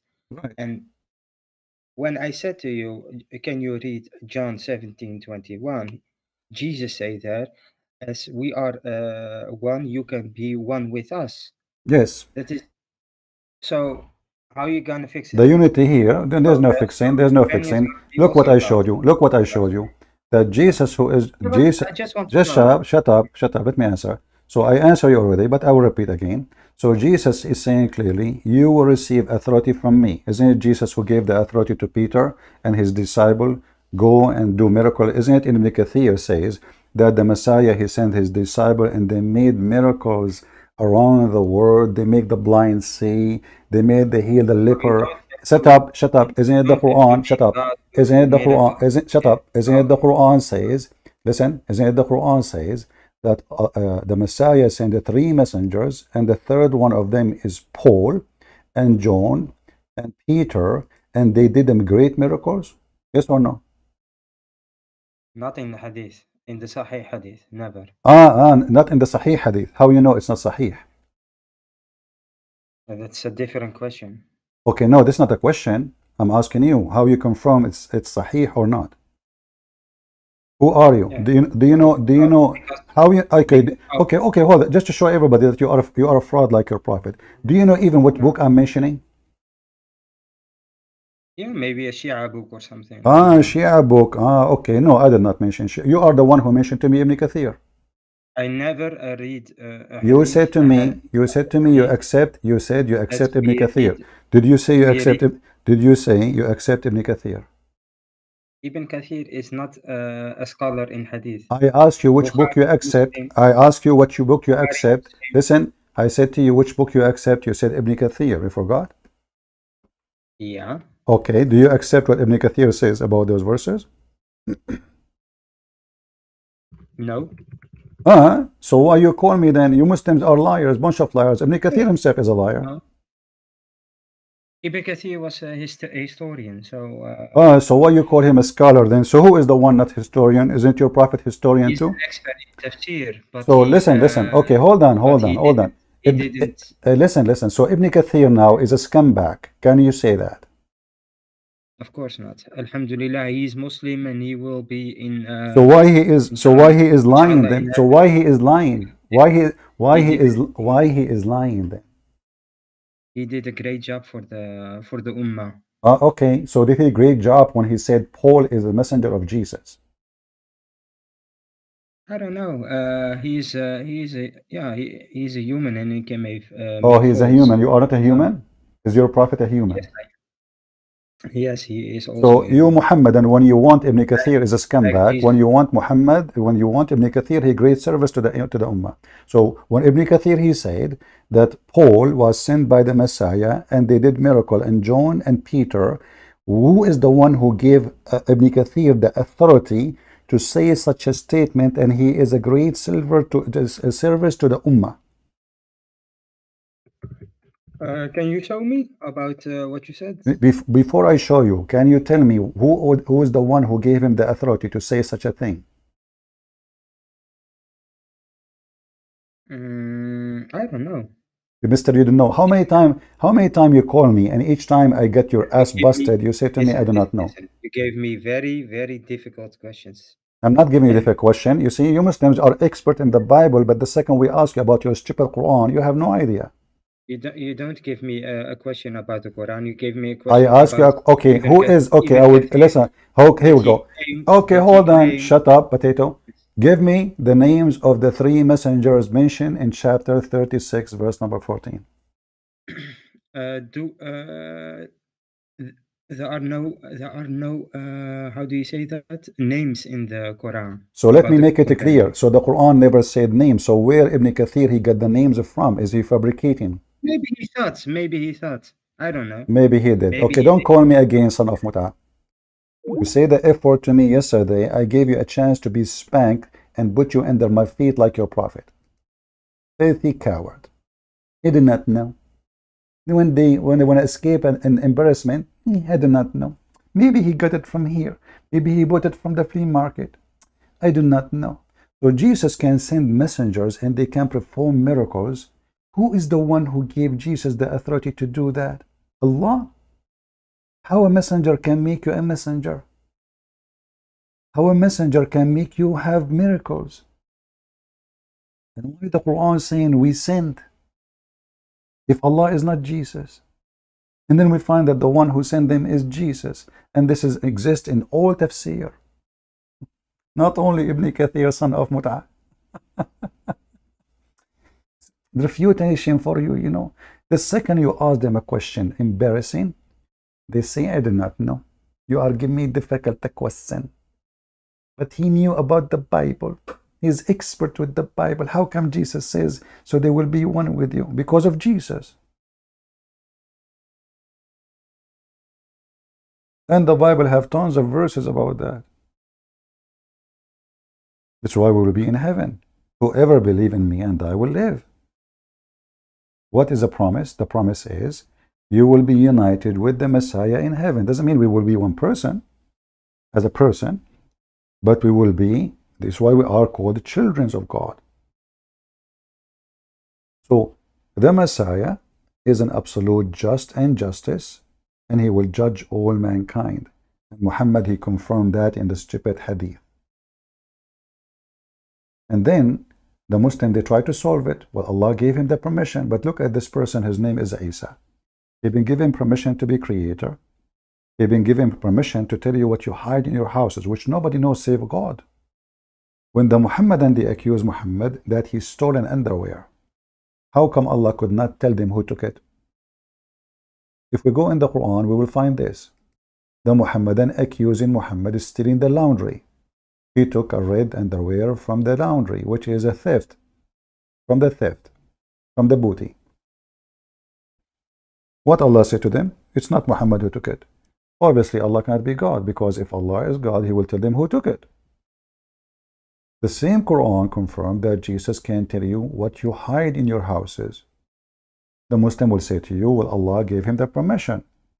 Can Allah give a permission to Allah to find who took the underwear, which Muhammad been accused to take it? If we ask Jesus, He will tell us. He will say Muhammad, obviously, because this verse confirmed that the one who took the underwear is Muhammad. Why? Because he did not dare to accuse anyone else. He is the one, he's guilty. He knew it's him. Allah is God. How come Allah, He made a verse to refute those who accuse Aisha that she stepped around, and He waited more than a month, but He could not make a verse to confirm who took the underwear? So Jesus knew the future. Oh, Allah gave him that. Jesus can resurrect people from death. Oh, Allah gave him that. Jesus can heal the leper. Allah gave him that. Jesus can make the blind see. Allah gave him that. Jesus will be coming back. He's alive now. Allah gave him that. Jesus will be just in the judge. Allah gave him that. What Allah gave to Muhammad? Short penis. Muhammad, he said, I was the most weak person between all mankind in sex. And then I invoked my God Allah, and He sent me a dish of shish kebab, and I got the power of 40 men. So even your God could not fix the penis of Muhammad, which is very simple. A little bill of a Viagra can fix it.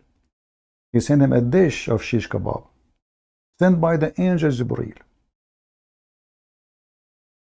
What kind of God this God is? He fixed the illness of Muhammad by a dish? Did Jesus give the guy who cannot see a dish? He ate it, he can see. Did Jesus say to the guy who cannot walk, hey, eat this 3 times a day? Your God is not God. So the Muhammadan, they have a fake, filthy man. His name is Muhammad Qatham, the hyena semen. He tried to strip Jesus from all his miracle and his glory, saying Allah gave him, Allah told him, Allah sent him, Allah. But then we found Muhammad here giving nothing. The Quran confirmed that Muhammad have 0 miracle.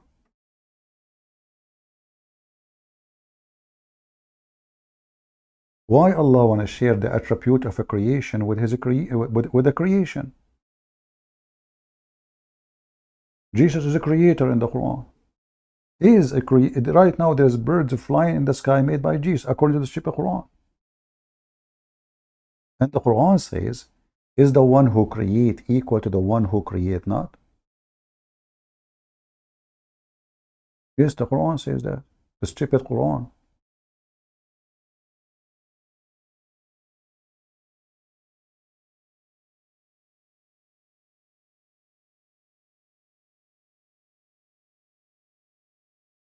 The one who create is not equal to the one who create not. And Jesus is the creator. He is the creator.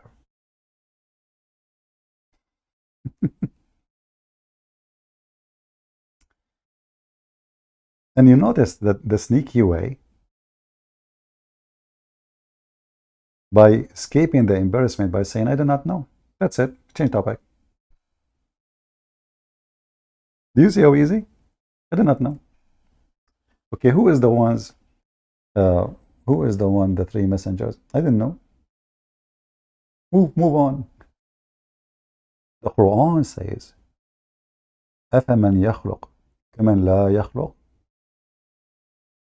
Is the one who create not, or the one who create is the same as the one who create not?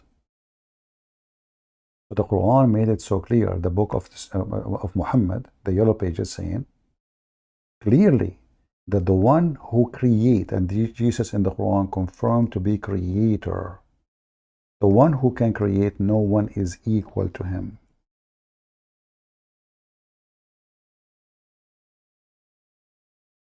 Who confirmed that? The Quran.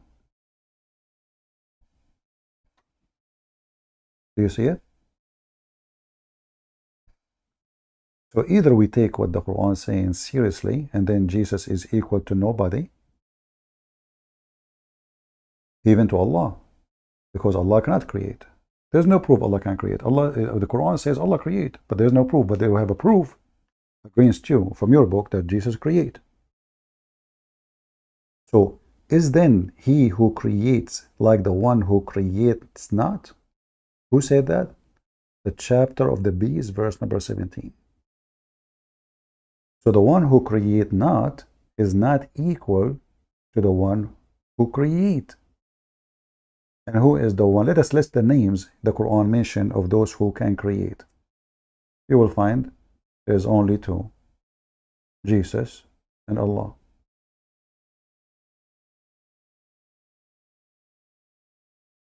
Are we following? But this guy is a great example of how sneaky they are. First, he denied that he called me yesterday, and he said the F word to me, and he want to do boom boom to me, supposedly. He's a homosexual, like he's a prophet. They deny they call me, they lie, and now supposedly he have some information is going to put the Christians in trouble. How you can be one with God?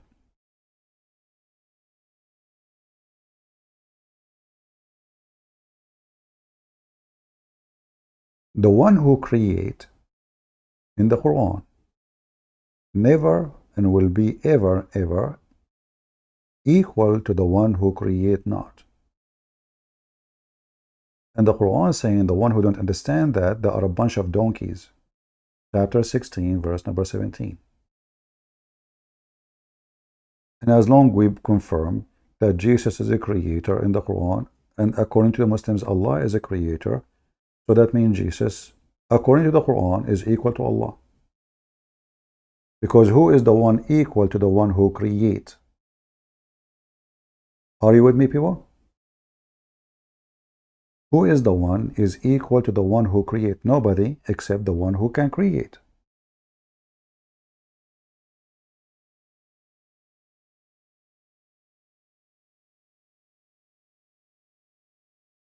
Are you taking my point?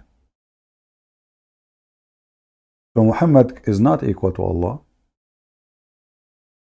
According to the stupid Quran, Jesus is equal to Allah. And for sure, for us, this is an insult. Because Allah obviously is the devil. And there's no Christian will accept that the Messiah is equal to Allah unless he is mentally ill. If we accept that Messiah is equal to Allah, that means we are saying that the Messiah is Satan.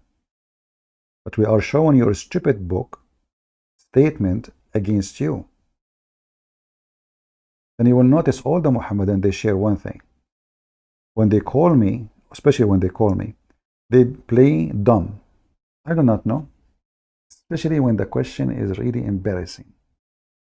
So Ibn Kathir, he is doing a great service to the Ummah. Okay, how Ibn Kathir says that Paul and John and Peter sent by the Messiah? How Al-Baghawi, the master of Ibn Kathir, says so? How tons of the biggest interpretation of Islam saying that? All right, my friend, hold for me. Yeah, we were saying the Christians can call, but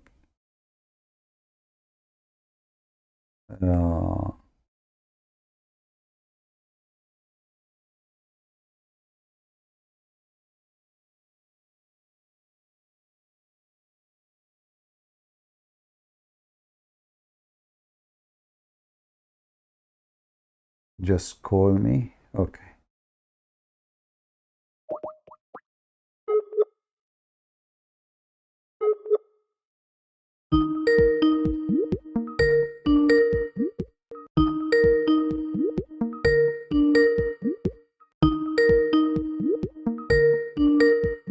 Answer, my friend, answer.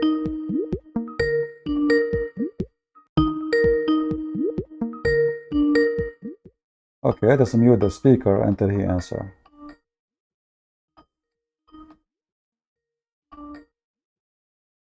All right, if I call you and you didn't answer, I'm not going to call you again.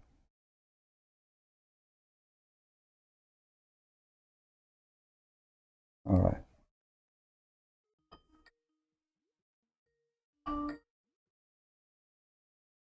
Hello? Yes, my friend, your camera is on. Turn it off. Okay. I wanted to thank you for all the work you have done. I have hard time to understand what you're saying. Say again. I wanted to thank you for all the work you have done. You have been so helpful. I don't understand. Okay. I, I wanted to thank you for all the work you have done. Okay, What? that's all? Yeah, to thank you for all the work you have done. Very All right. thankful. And I wanted to ask you, how do you say in Arabic, like created with my two hands? How I say in Arabic what? Created with my two hands. For some reason, I have difficulty to understand what you are saying. Oh, okay. I wanted to ask you, I wanted to ask you, how do you say with what I've created with my two hands? Guys, anyone understand what he said? Can you type for me your question in Skype? Okay. How do you say with what I've created with my two hands? Type it for me. Just type it in Skype.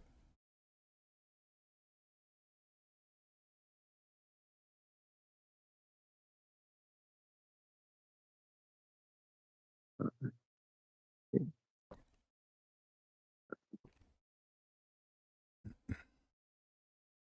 Created. What I created with my two hands? Yeah, that's it. You mean in the Quran?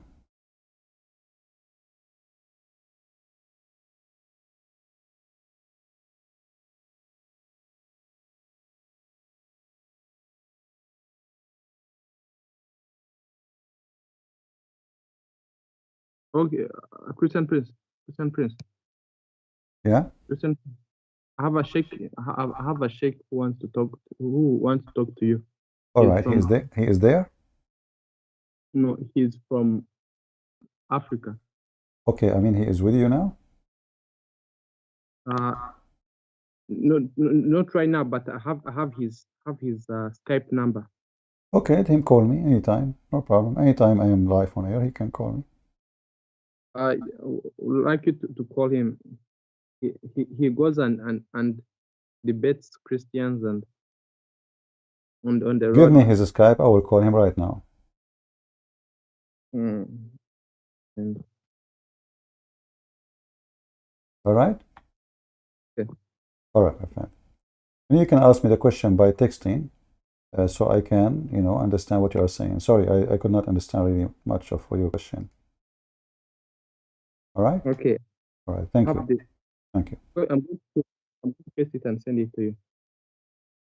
Yeah, still I have difficulty to understand what you are saying. Anyway, thank you, my friend. Sorry, I have a very hard time to understand what you're saying. This is his number, the sheikh. Okay, let me search him then.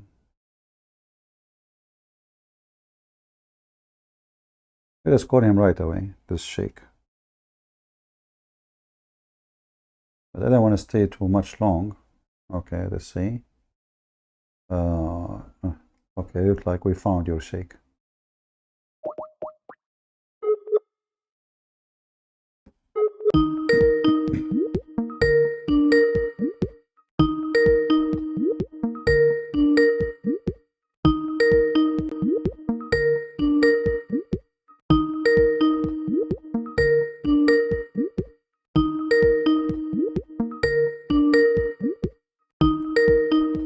We are calling the sheikh. gave me his account. How to say created him with my two hands? Very easy, you know. خلقتك بيدي. بيدي.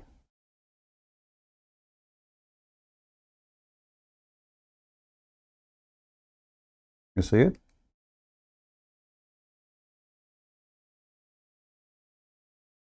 Some translation they say my hands, but the accurate is my two hands. خلقتك بيدي.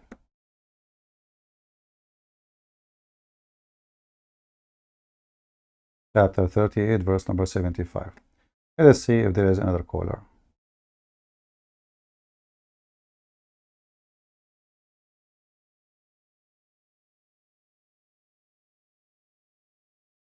If you want me to call you, tell me, you call me, not just invitation. I don't know, invitation for what? I'm not interested to add people in my Skype. If you would like me to call you, tell me, call me, please. All right.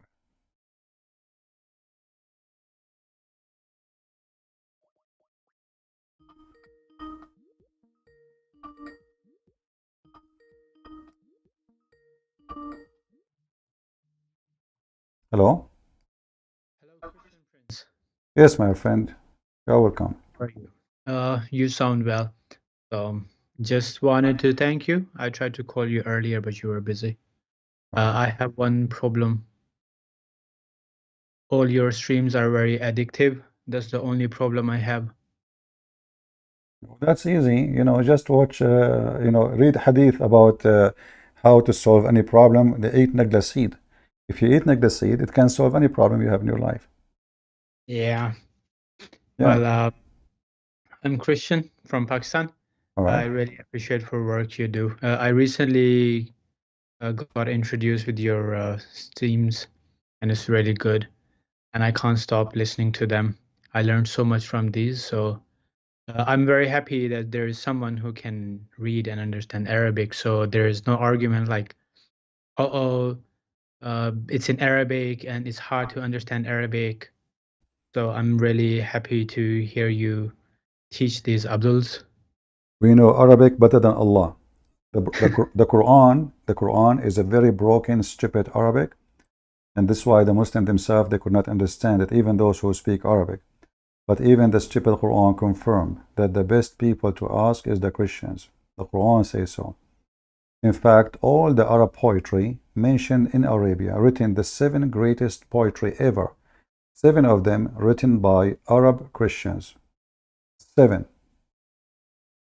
Wow. Yeah. Well, And we have a real poetry, not like the stupid Quran. I saw someone, he was so fat, he was lying like a rat, and he gave me, he stole from me my hat. This is not a poetry. This is just somebody trying to make a rap, and this is why verses doesn't even make sense. You know, he is following just the tone, trying to make something, a book, but it's so stupid. It doesn't make any sense, and there's no connection between the verse before it and the verse after it. As an example, just to give you an example, as long as you are from Pakistan, and I stand here with every Christian brother and sister from Pakistan, we love you. And we are willing to die for you, my friend. thank you so much. Thank you so much. You see in the Quran, as an example, Muhammad, he said, he stuck with certain letters, you know, which is a kid he can do.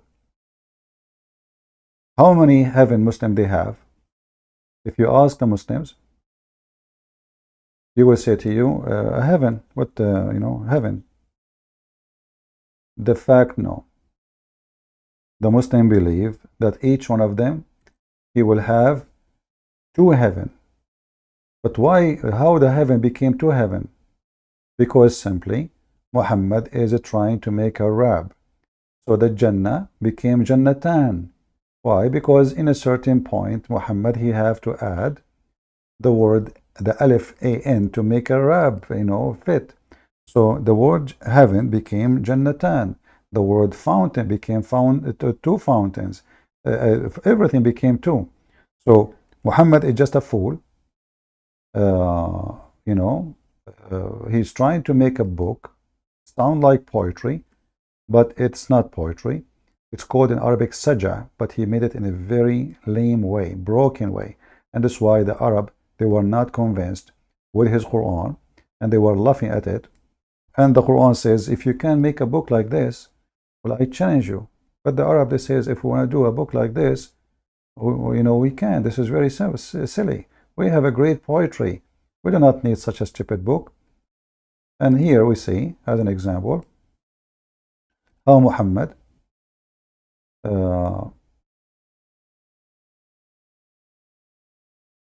if we search this website for some reason, is not working. Here we go. Let us see this one. Muhammad always he speak about silver and gold and heaven, and the heaven is very funny, and the one heaven became two heaven. If Muhammad, he needed one letter more to add it to the comment to make a poetry, he will add more letters. He will make it 3 heaven. He will make it 4 heaven. But obviously, this cannot be from God, because God do not need to make rap in order to deliver his message. He does not. God need to explain.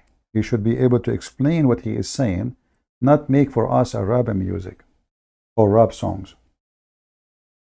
Yeah, so true, so true.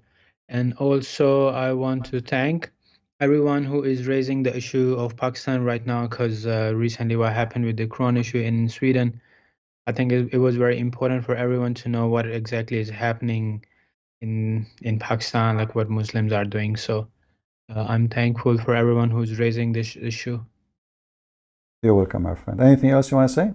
No, thank you so much. It was really nice talking to you. All right. Good day. Take care. God bless. Yeah. 2 heaven, 2 fountains, 2 bracelet, 2.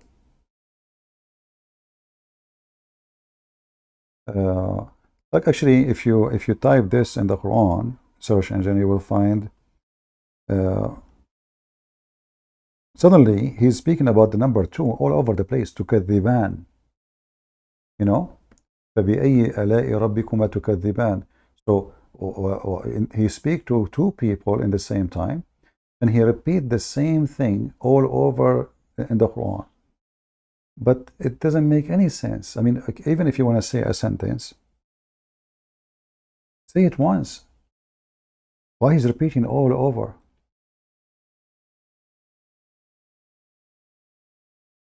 Just to give you an example.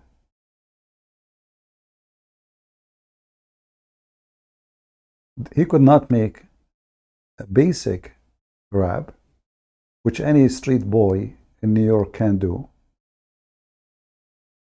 He tried to make something, but it's very stupid and very funny and very dummy. Look how many times he repeats the same phrase. Let us go here.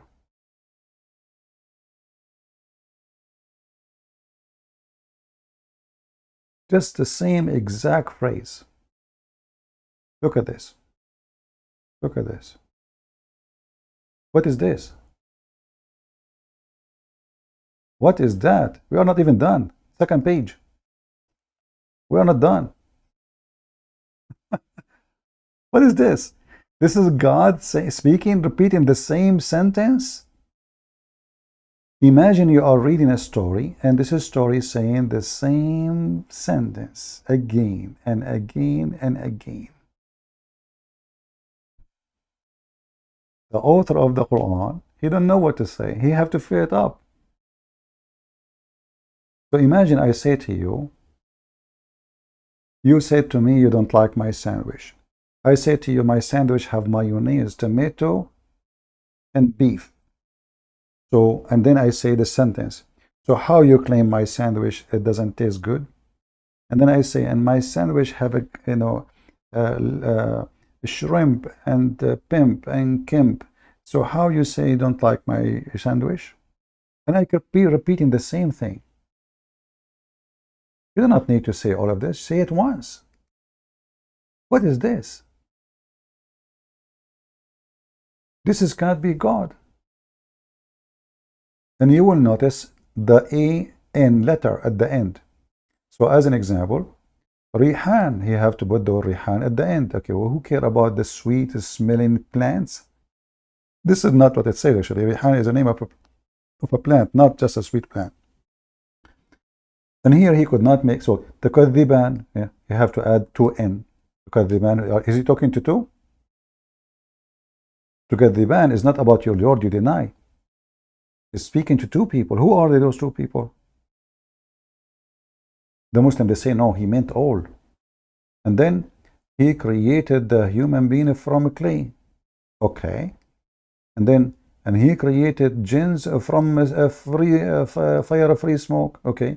Which of the favor of your Lord? What does this have to do with the favor? So when Allah, he created jinn, he did a favor to us?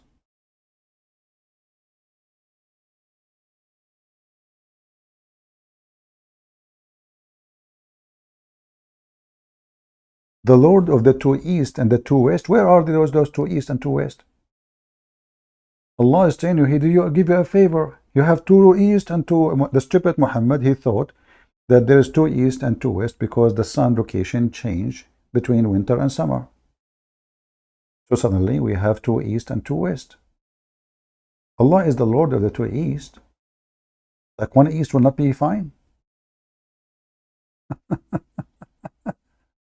Hey Muslims, so if Allah is the Lord of the east, does that mean there is other east?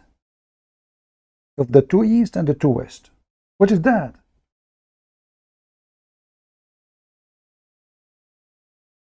And how you deny the favor of your Lord, huh? He is the Lord of the two east. And then he says, the stupid Muhammadi continues saying, he made two seas, not body of water, Marjul Bahrain. You know the word Bahrain, the country called Bahrain? Why? Because supposedly it meets with two seas, according to the understanding at that time. And this can be found in the legend of the Gilgamesh, if you know the story. Gilgamesh. So Gilgamesh go to find the fountain of youth, and later we will find the fountain of youth in Muhammad's story. Al-Bahrain. So here he led the two seas. If you change the translator or translation, let us change it. Yusuf Ali. It shows another donkey.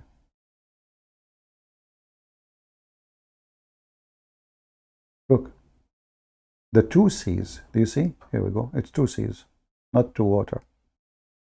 Two seas, which are what are they?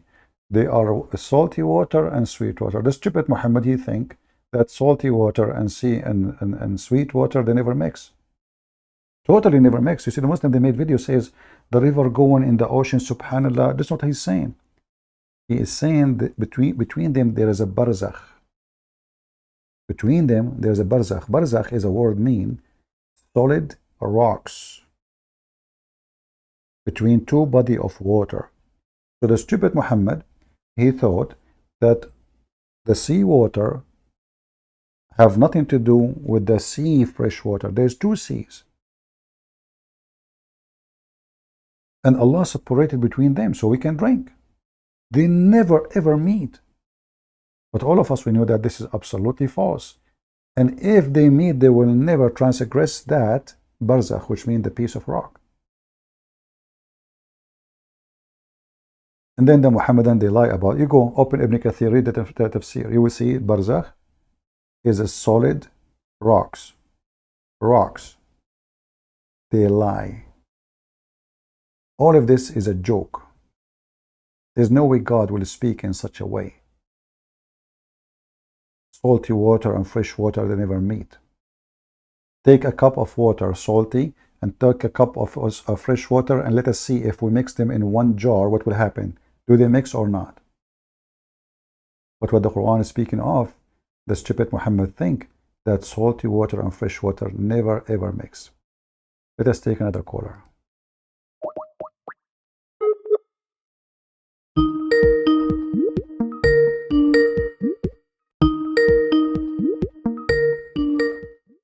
I will lower the sound of the speaker until the answer so it doesn't bother you. Hello? Hello, go ahead, you're live. Hello, brother. Thank you. I'm a Christian. All right. I don't want to name, but I can say that I'm from South Africa. So I'm very glad that I got an opportunity to call as a Christian, because many times when you come on live, my time it's maybe 2 a.m., 3 a.m., and then when I watch it at 8 a.m., I'm just like, oh, he thinks that maybe Christians don't want to call. But we Yeah. are here with just different time zones, and yeah. Well, I'm trying to change time so we can have people from around the world to join us, and that's why we are Yeah. doing it in this time now. Yeah. No, I'm thankful. I was actually not even able to sleep. So when I logged on YouTube, I saw you online. I was quite happy. So yeah. All right. Well, I'm happy to have you. Do you have anything you want to share? Yeah, I've not it's not so recent, but I saw this and it was on my mind because there are many times when you talk about it.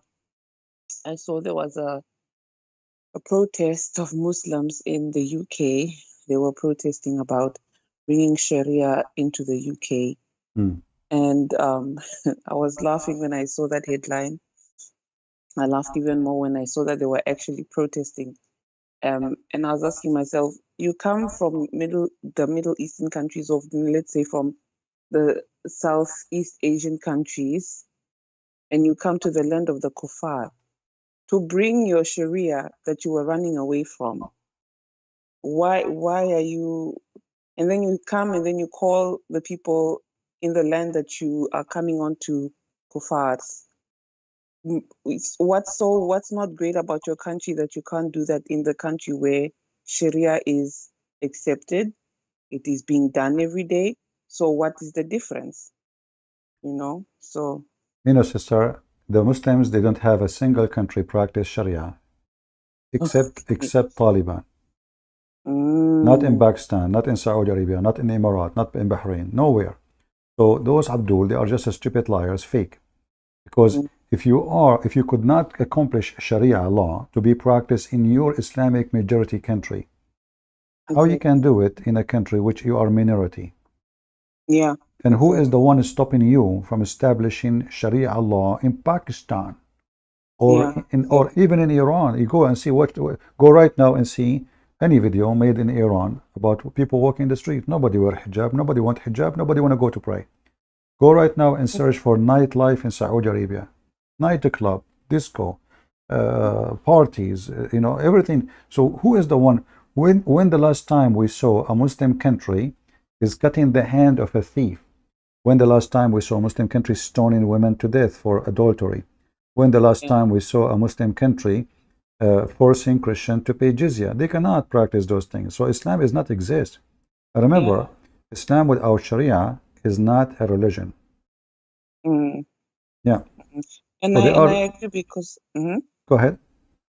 No, I agree because so I've been listening to you since 2019, and so this time where I'm working, there was a colleague who I met, and he's from Iran.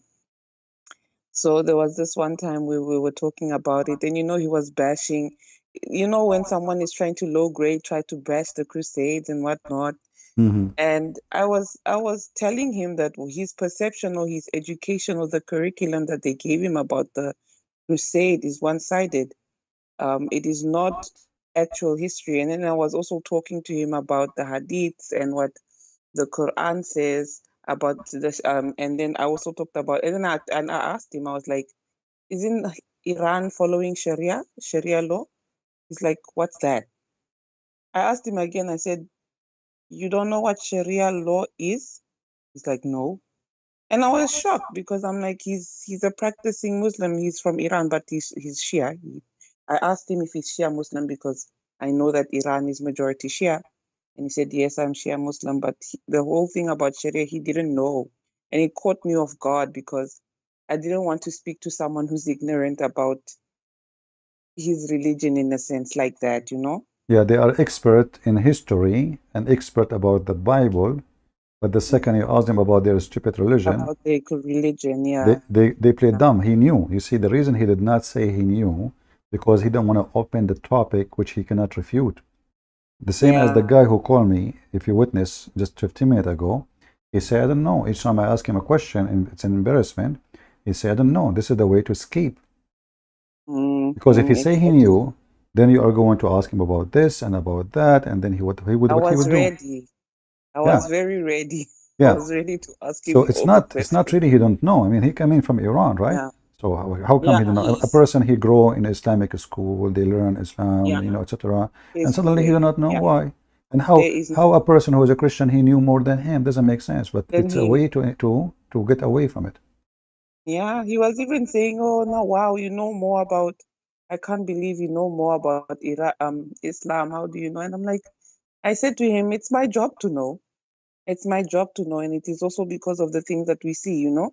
I obviously didn't tell him about the horrific things that they do, but I told him straight to his face that I'm a Christian and it is my job to know about other religions because I wouldn't let, as the scripture says, as for me and my house, we shall serve the Lord. I won't let any other religious practice come into my house. So it's my job to know so Yeah. that I can school my children and then also come against any falsehood against my own faith. So, yeah, that's all I wanted to share with you. Well, thank you very And much, just, sister. God yeah, bless you and your just family from South Africa. thank you. Thank you. God bless you too, Brother CP, Take and care. the Take care. Bye bye. Bye bye. Yeah, you see, this is a way of deception to escape an embarrassment. I do not know. I do not know. All right? That is a way to run away from the question.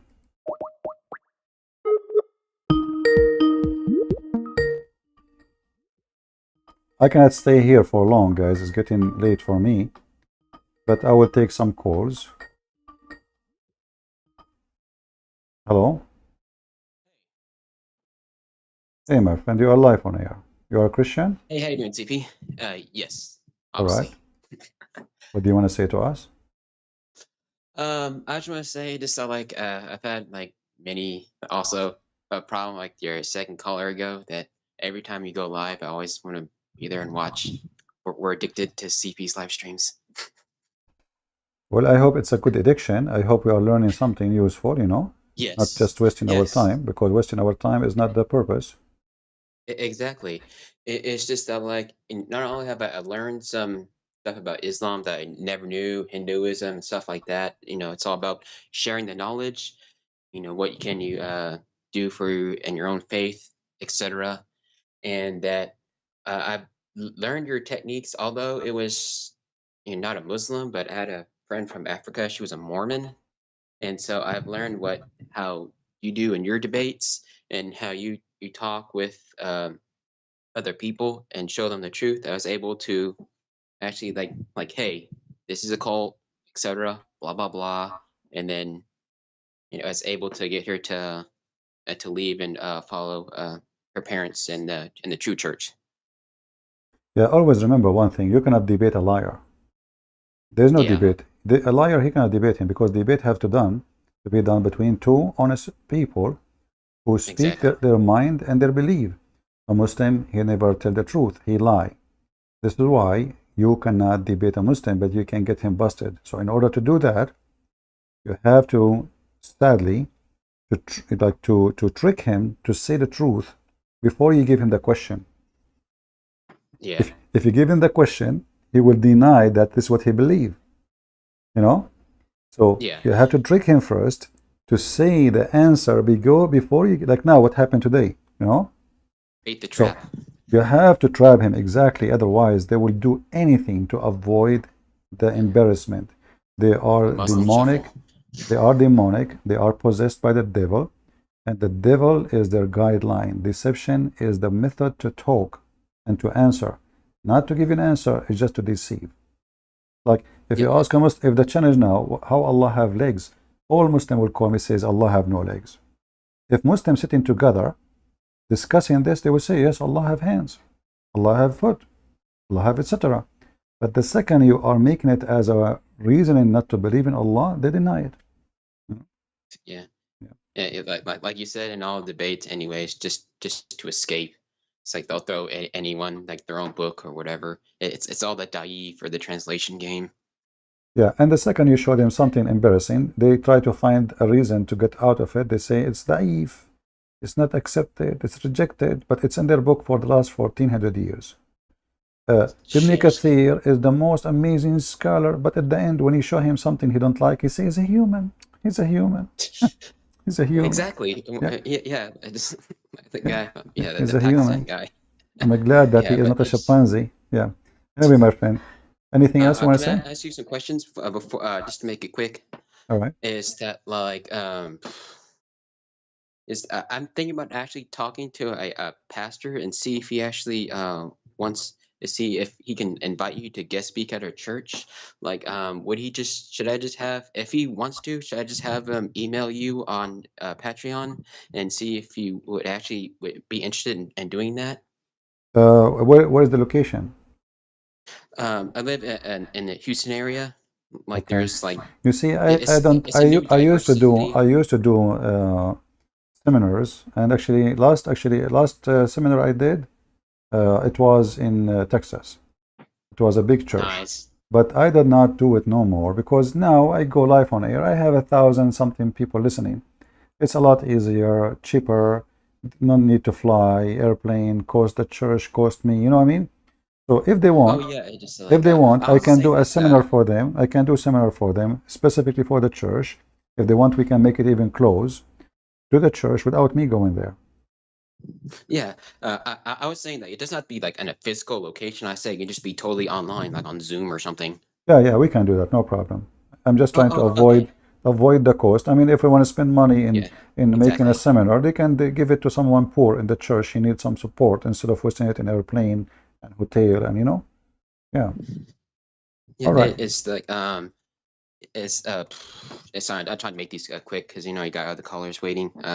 It's like, have you you made a comment like this before on one of your live streams? Is that, have you actually thought about not only just like Muslims but also going, talking about like with Hindus and atheists and stuff like that? Because you've personally inspired that I also kind of want to do what you're doing, but with the You see, I atheists. don't know much about Hinduism, and that make my mission limited to Islam because it's not smart to go and debate people who do not know much about them. So Yeah. because that might make you look like a fool too. So Yeah. I know some basic things about Hinduism, which is make Hinduism so stupid. However, I prefer to focus in Islam because those are the one who claim that they have the true religion, and they are challenging the Christians everywhere. And I will leave speaking about Hinduism for people who they are born in India. They knew exactly what the Hindu believe, etc. Better than me. What I do is just Okay. basic. Yeah. Last thing is just like a I don't know if you actually will be interested in this because I see like a lot of people in the comments. They're from different countries, and some people are like, because I remember one time, long time ago, you talked to someone, a guy from Sweden, who threw like heard his dad threw acid in his sister's face. Yeah. You remember that? Yeah. Is this like, because there are some people in the chat volunteering to actually talk with them. Had you ever thought about actually, they have to show that they're trustworthy, they're not just fake, because that'll be stupid. But have you actually thought about actually getting some sort of like network together for any people living Yeah, in but different the countries? It's like, problem, this is internet, and I cannot recommend anyone to anyone because how you trust people? It's internet. Muslims are following the demon, and they can pretend to be Christians, and they can even insult Muhammad in order to get into your pocket. So we trust nobody, and I cannot recommend anyone. Yeah. All right, I'm sorry about that, but thank you for calling, CP. I really also will keep on joining and keep on spreading the message. Once I go to the Philippines on a mission trip, I'll definitely talk about them once I guest speaking at a church. I did seminars in the Philippines. I spoke in front of at that time it was Senator Catayano. He was the foreign minister of the Philippines. Nice. I spoke in front of congressmen. I met the founder of the Constitution of the Philippines. I met the vice senator president. I met even the president's spokesman. Yeah, I have a lot of activities in the Philippines, and I have a connection with very, very powerful leaders in the Philippines. And actually, they advised me even in the peace agreement between the South of the Philippines and the government. Yeah, So I was part of the give them advice what to accept, what not to accept. exactly. Nice. Anyway, my friend, Well, anything else? thank you, CP, and yeah, I'll always be praying for you, and I keep up your good work, brother. Thank you. Thank You're an you. inspiration. Thank you. God bless. Take care. You too, brother. I will try to take a few calls more. Okay.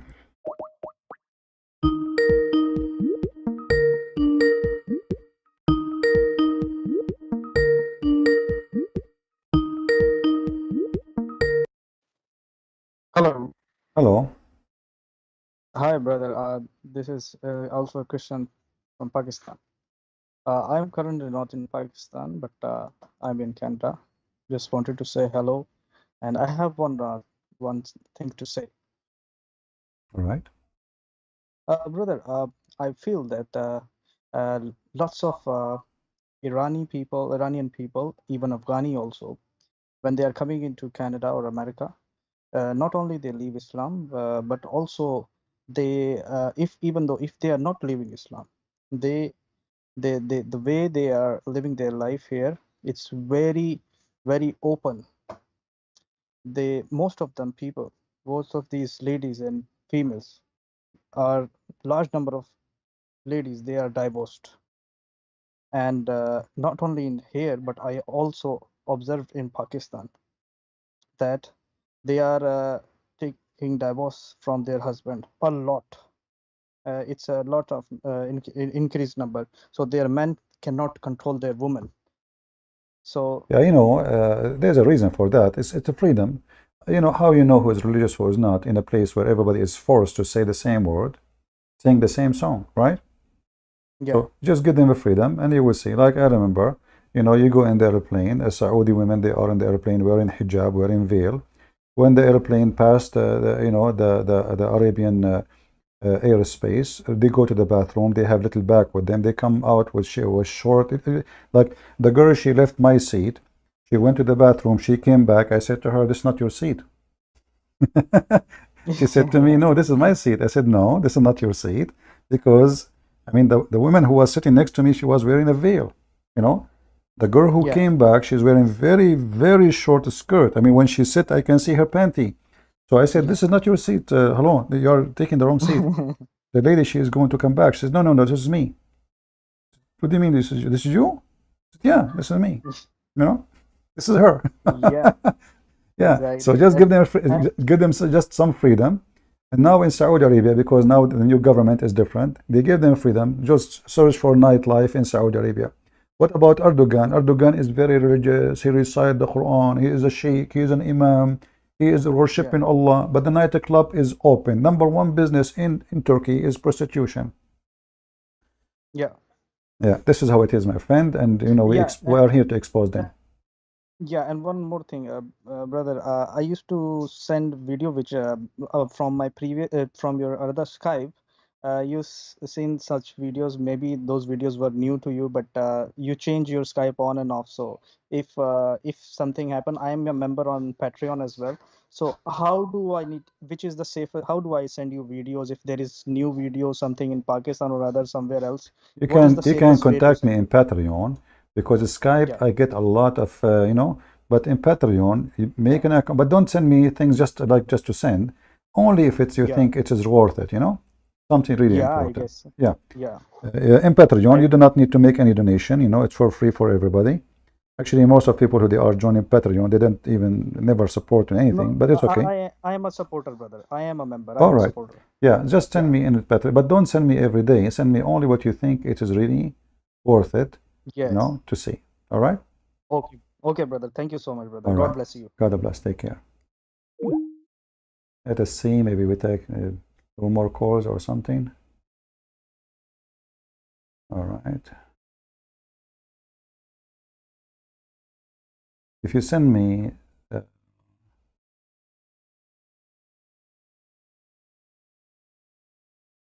okay. A Muslim friend think I'm nothing but liar. Okay, let him call me. You do not need to say I'm a liar. You need to prove it. So let us see this person here. Type I want to use in my browser.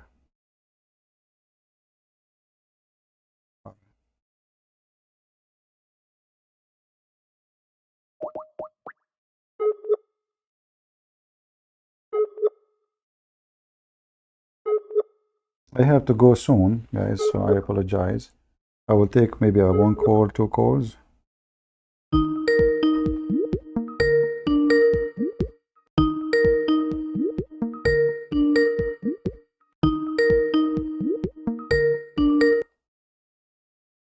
Hello?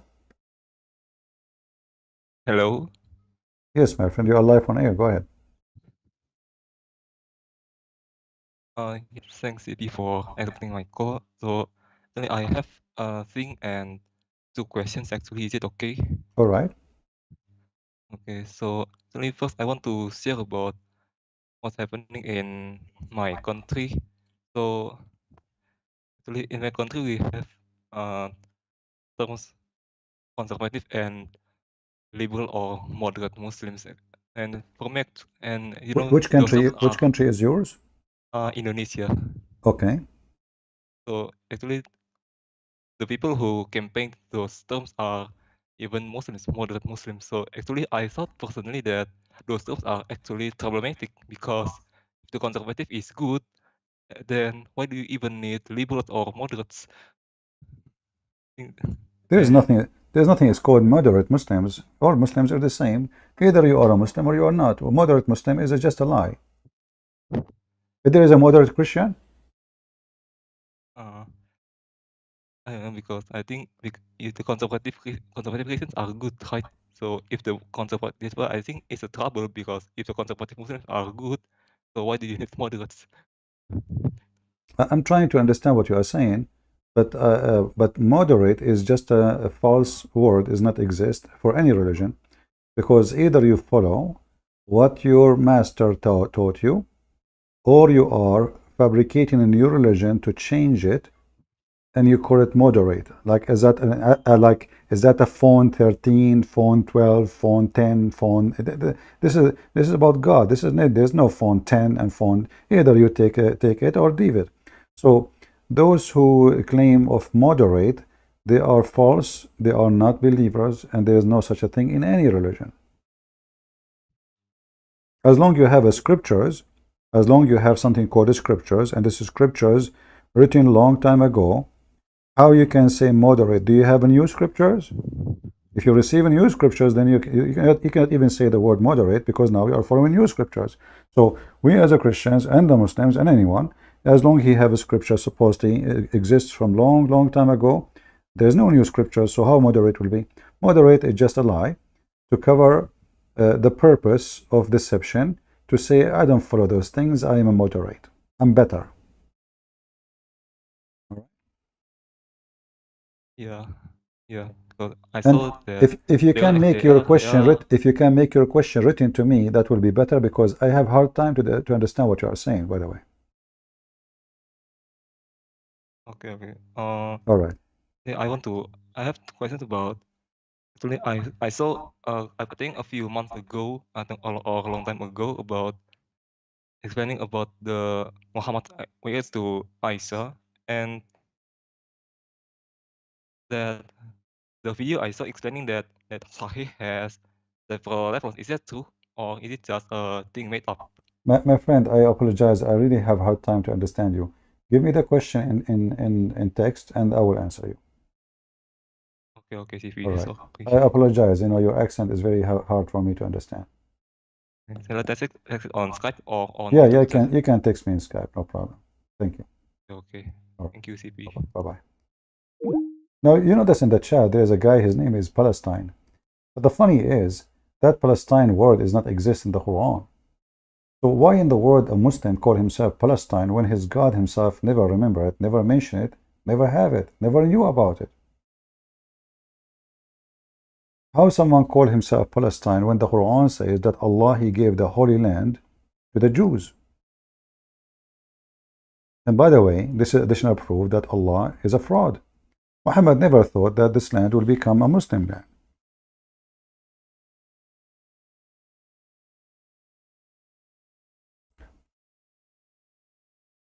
The word Palestine never exists in the Quran, not even single one time. There's no kingdom called Palestine in Islam. Not a single king mention of something called Palestine. In the same time, the Quran called it as the Holy Land, which is a promise to the Jews in chapter 5, verse number 21. I remember I was doing a seminar, and it was in a city called Cagayan de Oro. And the Abdul, he stood up and he says, but I heard that you support Zionism. You support the Zionism. How you can support the Zionism? They are killing the Palestinian. So I said to him, so you are not supporting Zionism? He said, no, I thought I don't support Zionism. I said, so why your God supports Zionism? Isn't it the Quran says that your God, Allah, gave the Holy Land to the Zionists? He said, the Quran doesn't say that. I said, okay, open chapter 5 and read for me verse number 21. He did read verse number 21. He said, this is not for the Jews, this is for the Muslims. He said, read it. Read the verse after it. Abdul. So they use words, have nothing to do with them. Since when the word Palestine belong to you? You have nothing to do with it. And you are not even a Palestinian. The real Palestinian, they never spoke Arabic. They don't know Arabic. And they don't look like Arab. You are just a potato. Palestine. Palestine, brother, Palestine. Just fake people, you know, just fake. So go change your name. I told you many times, don't use this name. Go change your name and come back. Call yourself Palestine, Fartestein, any fart you want. Because your name is nothing but farting at yourself and your religion. Shouldn't you ask yourself, how come your prophet never heard of this name before? Mr. Fartestein? Fartestein? What kind of God? Don't Allah knew that this land will be a problem? Why he gave it to the Jews?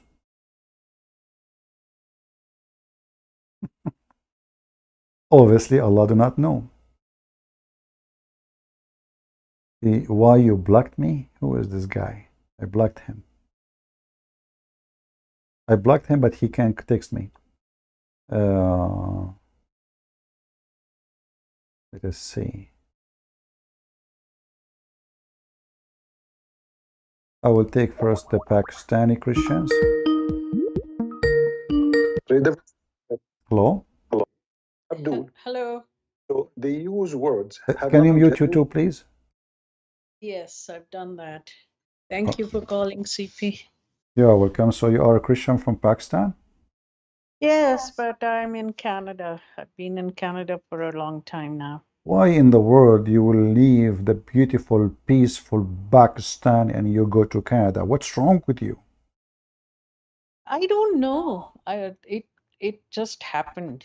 Isn't it beautiful to go in the morning and you hear the adhan and those long beard and shout, and everybody is happy in Pakistan. It's the beautiful, amazing happiness because of Islam. Have you ever heard of a Pakistani Muslim is not happy? I'm not a Muslim. I know, I'm just joking. Yeah, I know. Back in Pakistan, our home, you could hear like 9 mosques. They blast things out on the loudspeaker night or day. Yeah, in every corner there is a mosque around the house. Oh, yeah. So we could hear at least 9 different mosques. Yeah. And all the stories. I even heard a long time ago, they were doing a Friday's khutbah, and he just told the whole Christmas story, but it was Muhammad was the thing. It was hilarious. But anyways, I used the name The Old One on YouTube, so you might have seen my comments. You call it what? The Old One. The Old One. Yeah. I will never use such a name. I'm the young one here. All right. Well, you stay young. All right. I wanted to thank you for all the work you do. I've been following you and listening to you pretty much every day for, I think, more than 8 years now. 8 years? Yeah. I wasn't born 8 years ago. What are you talking about? I'm very young. I just told you. Why you are mentioning years when I'm talking about I'm being young? What's wrong with people? You spoke from the cradle, CP. I know. Right away, when my mom, she gave birth to me, they said to me, I said, like, what? Everybody say, wa. I was saying, da'if hadith, you know? Yes. All right. Well, anything else, sister, you want to say? No, it's just about how things are getting worse. My whole family is in Pakistan.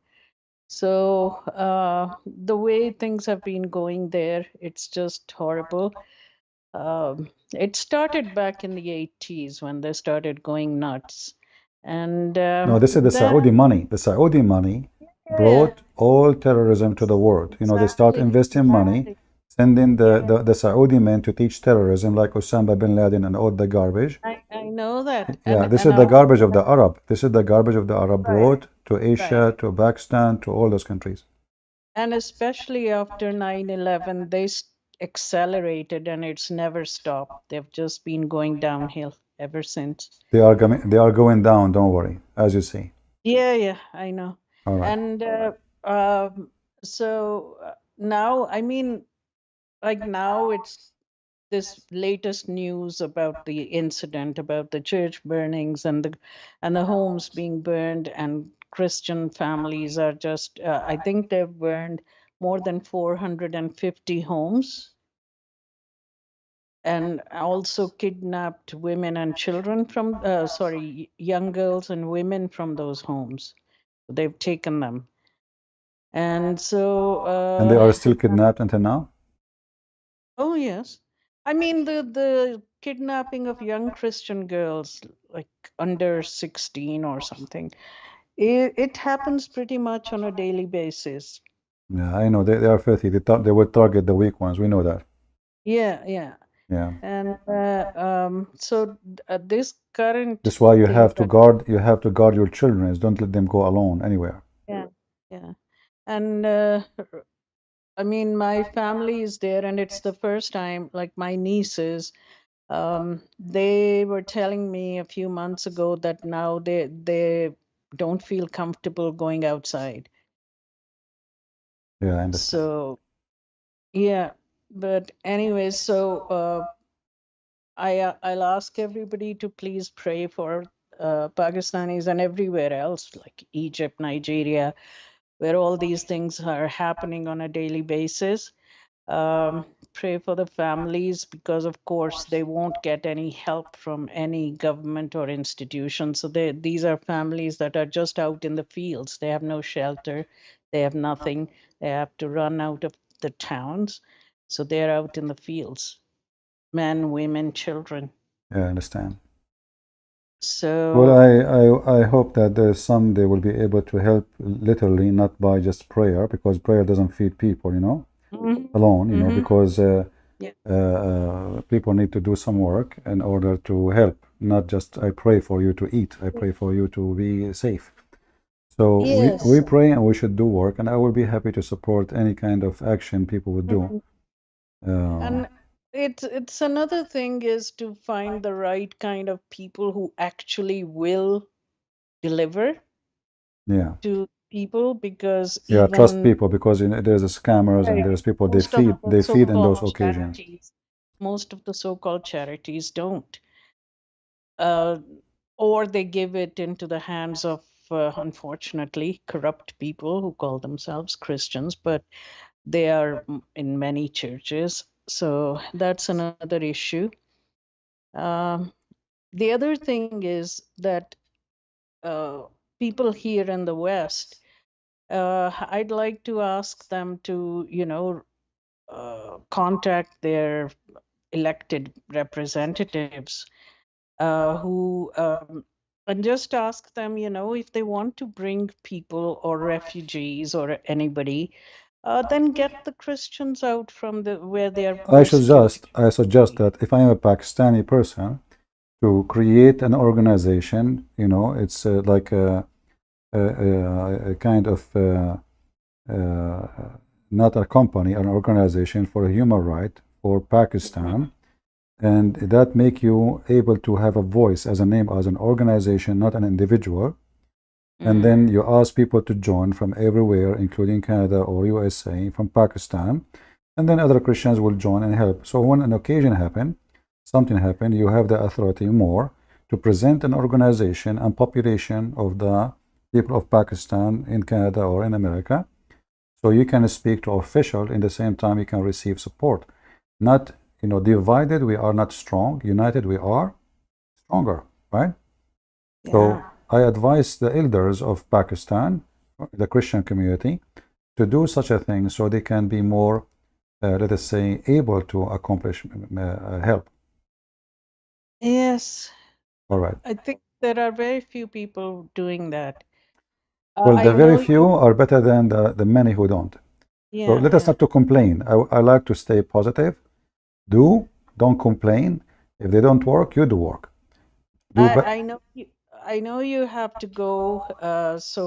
I mean, this is a long topic, and we can have a long discussion. But I'd like to end on a more positive note, that the number of ex-Muslims in Pakistan is increasing, and a lot of them are becoming Christians. Of course, they cannot say that publicly, and Wonderful. I think those are the things that are making the Abduls back there so mad, and they're just they're just hitting out.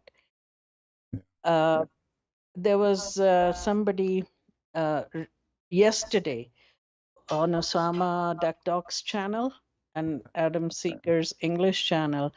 They talked about the situation in Pakistan, and then they had a guest.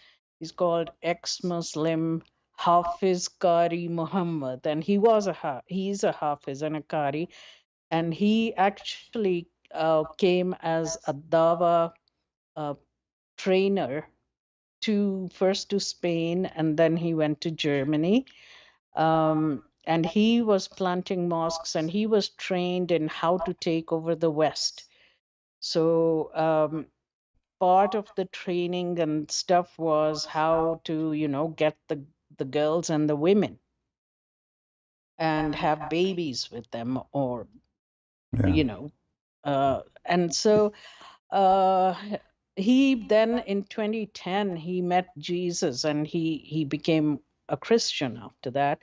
And so now they are after him, and recently they started putting his posters and things, and even though his family is in Pakistan, they are Muslims. They killed his sister, beat up his dad, and shot his brothers, and now they're telling the government to get him back, because first he's an ex-Muslim, second he became a Christian, and he's doing a lot of mission work now. So they are asking the Pakistani government to put pressure on the German government and get him back to Pakistan so they can just end him. So these are things happening, but God is moving in Pakistan.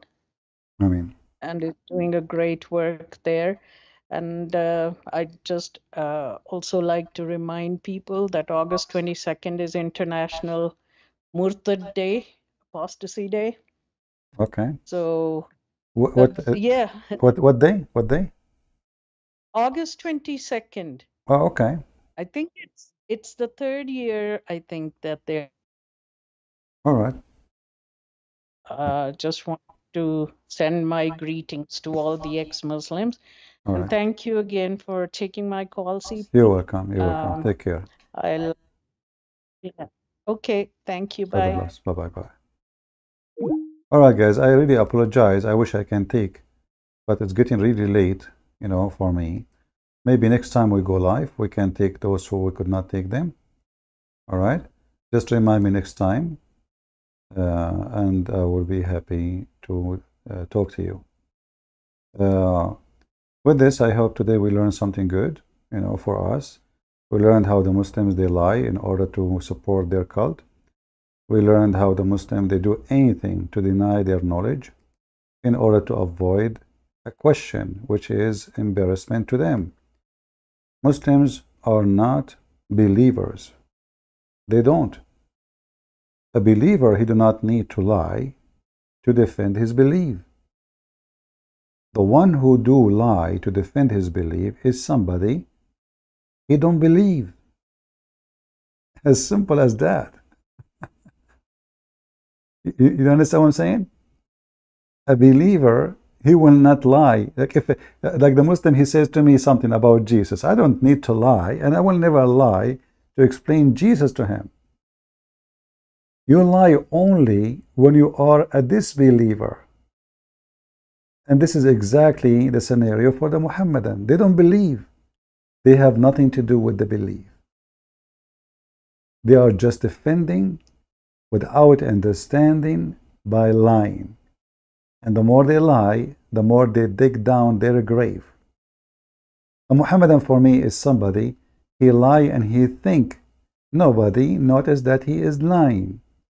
But we laugh at their lies. We notice right away that their lies is stupid. And then their lies work against them. Their lies never work for them. Like this Adnan Rashid from Pakistan, who he said the Quran correcting the Bible, when his stupid Quran saying the Quran confirming the Bible. So the Quran says the Quran confirming the Bible. Adnan Rashid from Pakistan says the Quran correct the Bible. And then we read the Quran, we find the stupid Muhammad claiming that Pharaoh is the name of a man, and his wife, her name is Asiya, which is absolutely fake, far talk, and Asiya have nothing, never exist, and the wife of Pharaoh is not an Arab, as Muhammad claimed. She is the daughter of Hazim, when the history says that the wife of the Pharaoh, Ramses II, she was a daughter of a king, Egyptian king. She's a royal family. She's not an Arabian. Yet Muhammad is going to have sex with her. This is why we laugh at the farting prophet, peace be upon him. When he talk, he fart. When he pray, he fart. When he go to Allah, he fart. However, Allah don't accept the prayer of Muslims due to the farting. And that make Islam more hilarious. The only religion who God don't accept your prayer to him, your prayer is not accepted at all because of your fart, is Islam. So with the farting Muhammad, I leave you in peace of Prophet, peace be upon him, Muslims. And with those who believe in the Messiah, remember, whoever believe in me and I will live. So those who got killed, those who got discriminated, those who they are insulted, they are being blessed. It's a blessing for you. It's a curse for them. It's a blessing for you, and justice will come to them sooner or later. And I say to Pakistan, I say to India, I say to any country who discriminates Christians, Christ is coming to town, and justice will be done. And when the Messiah come in his second coming, you will pay heavily. Thank you all, and see you soon again. Take care.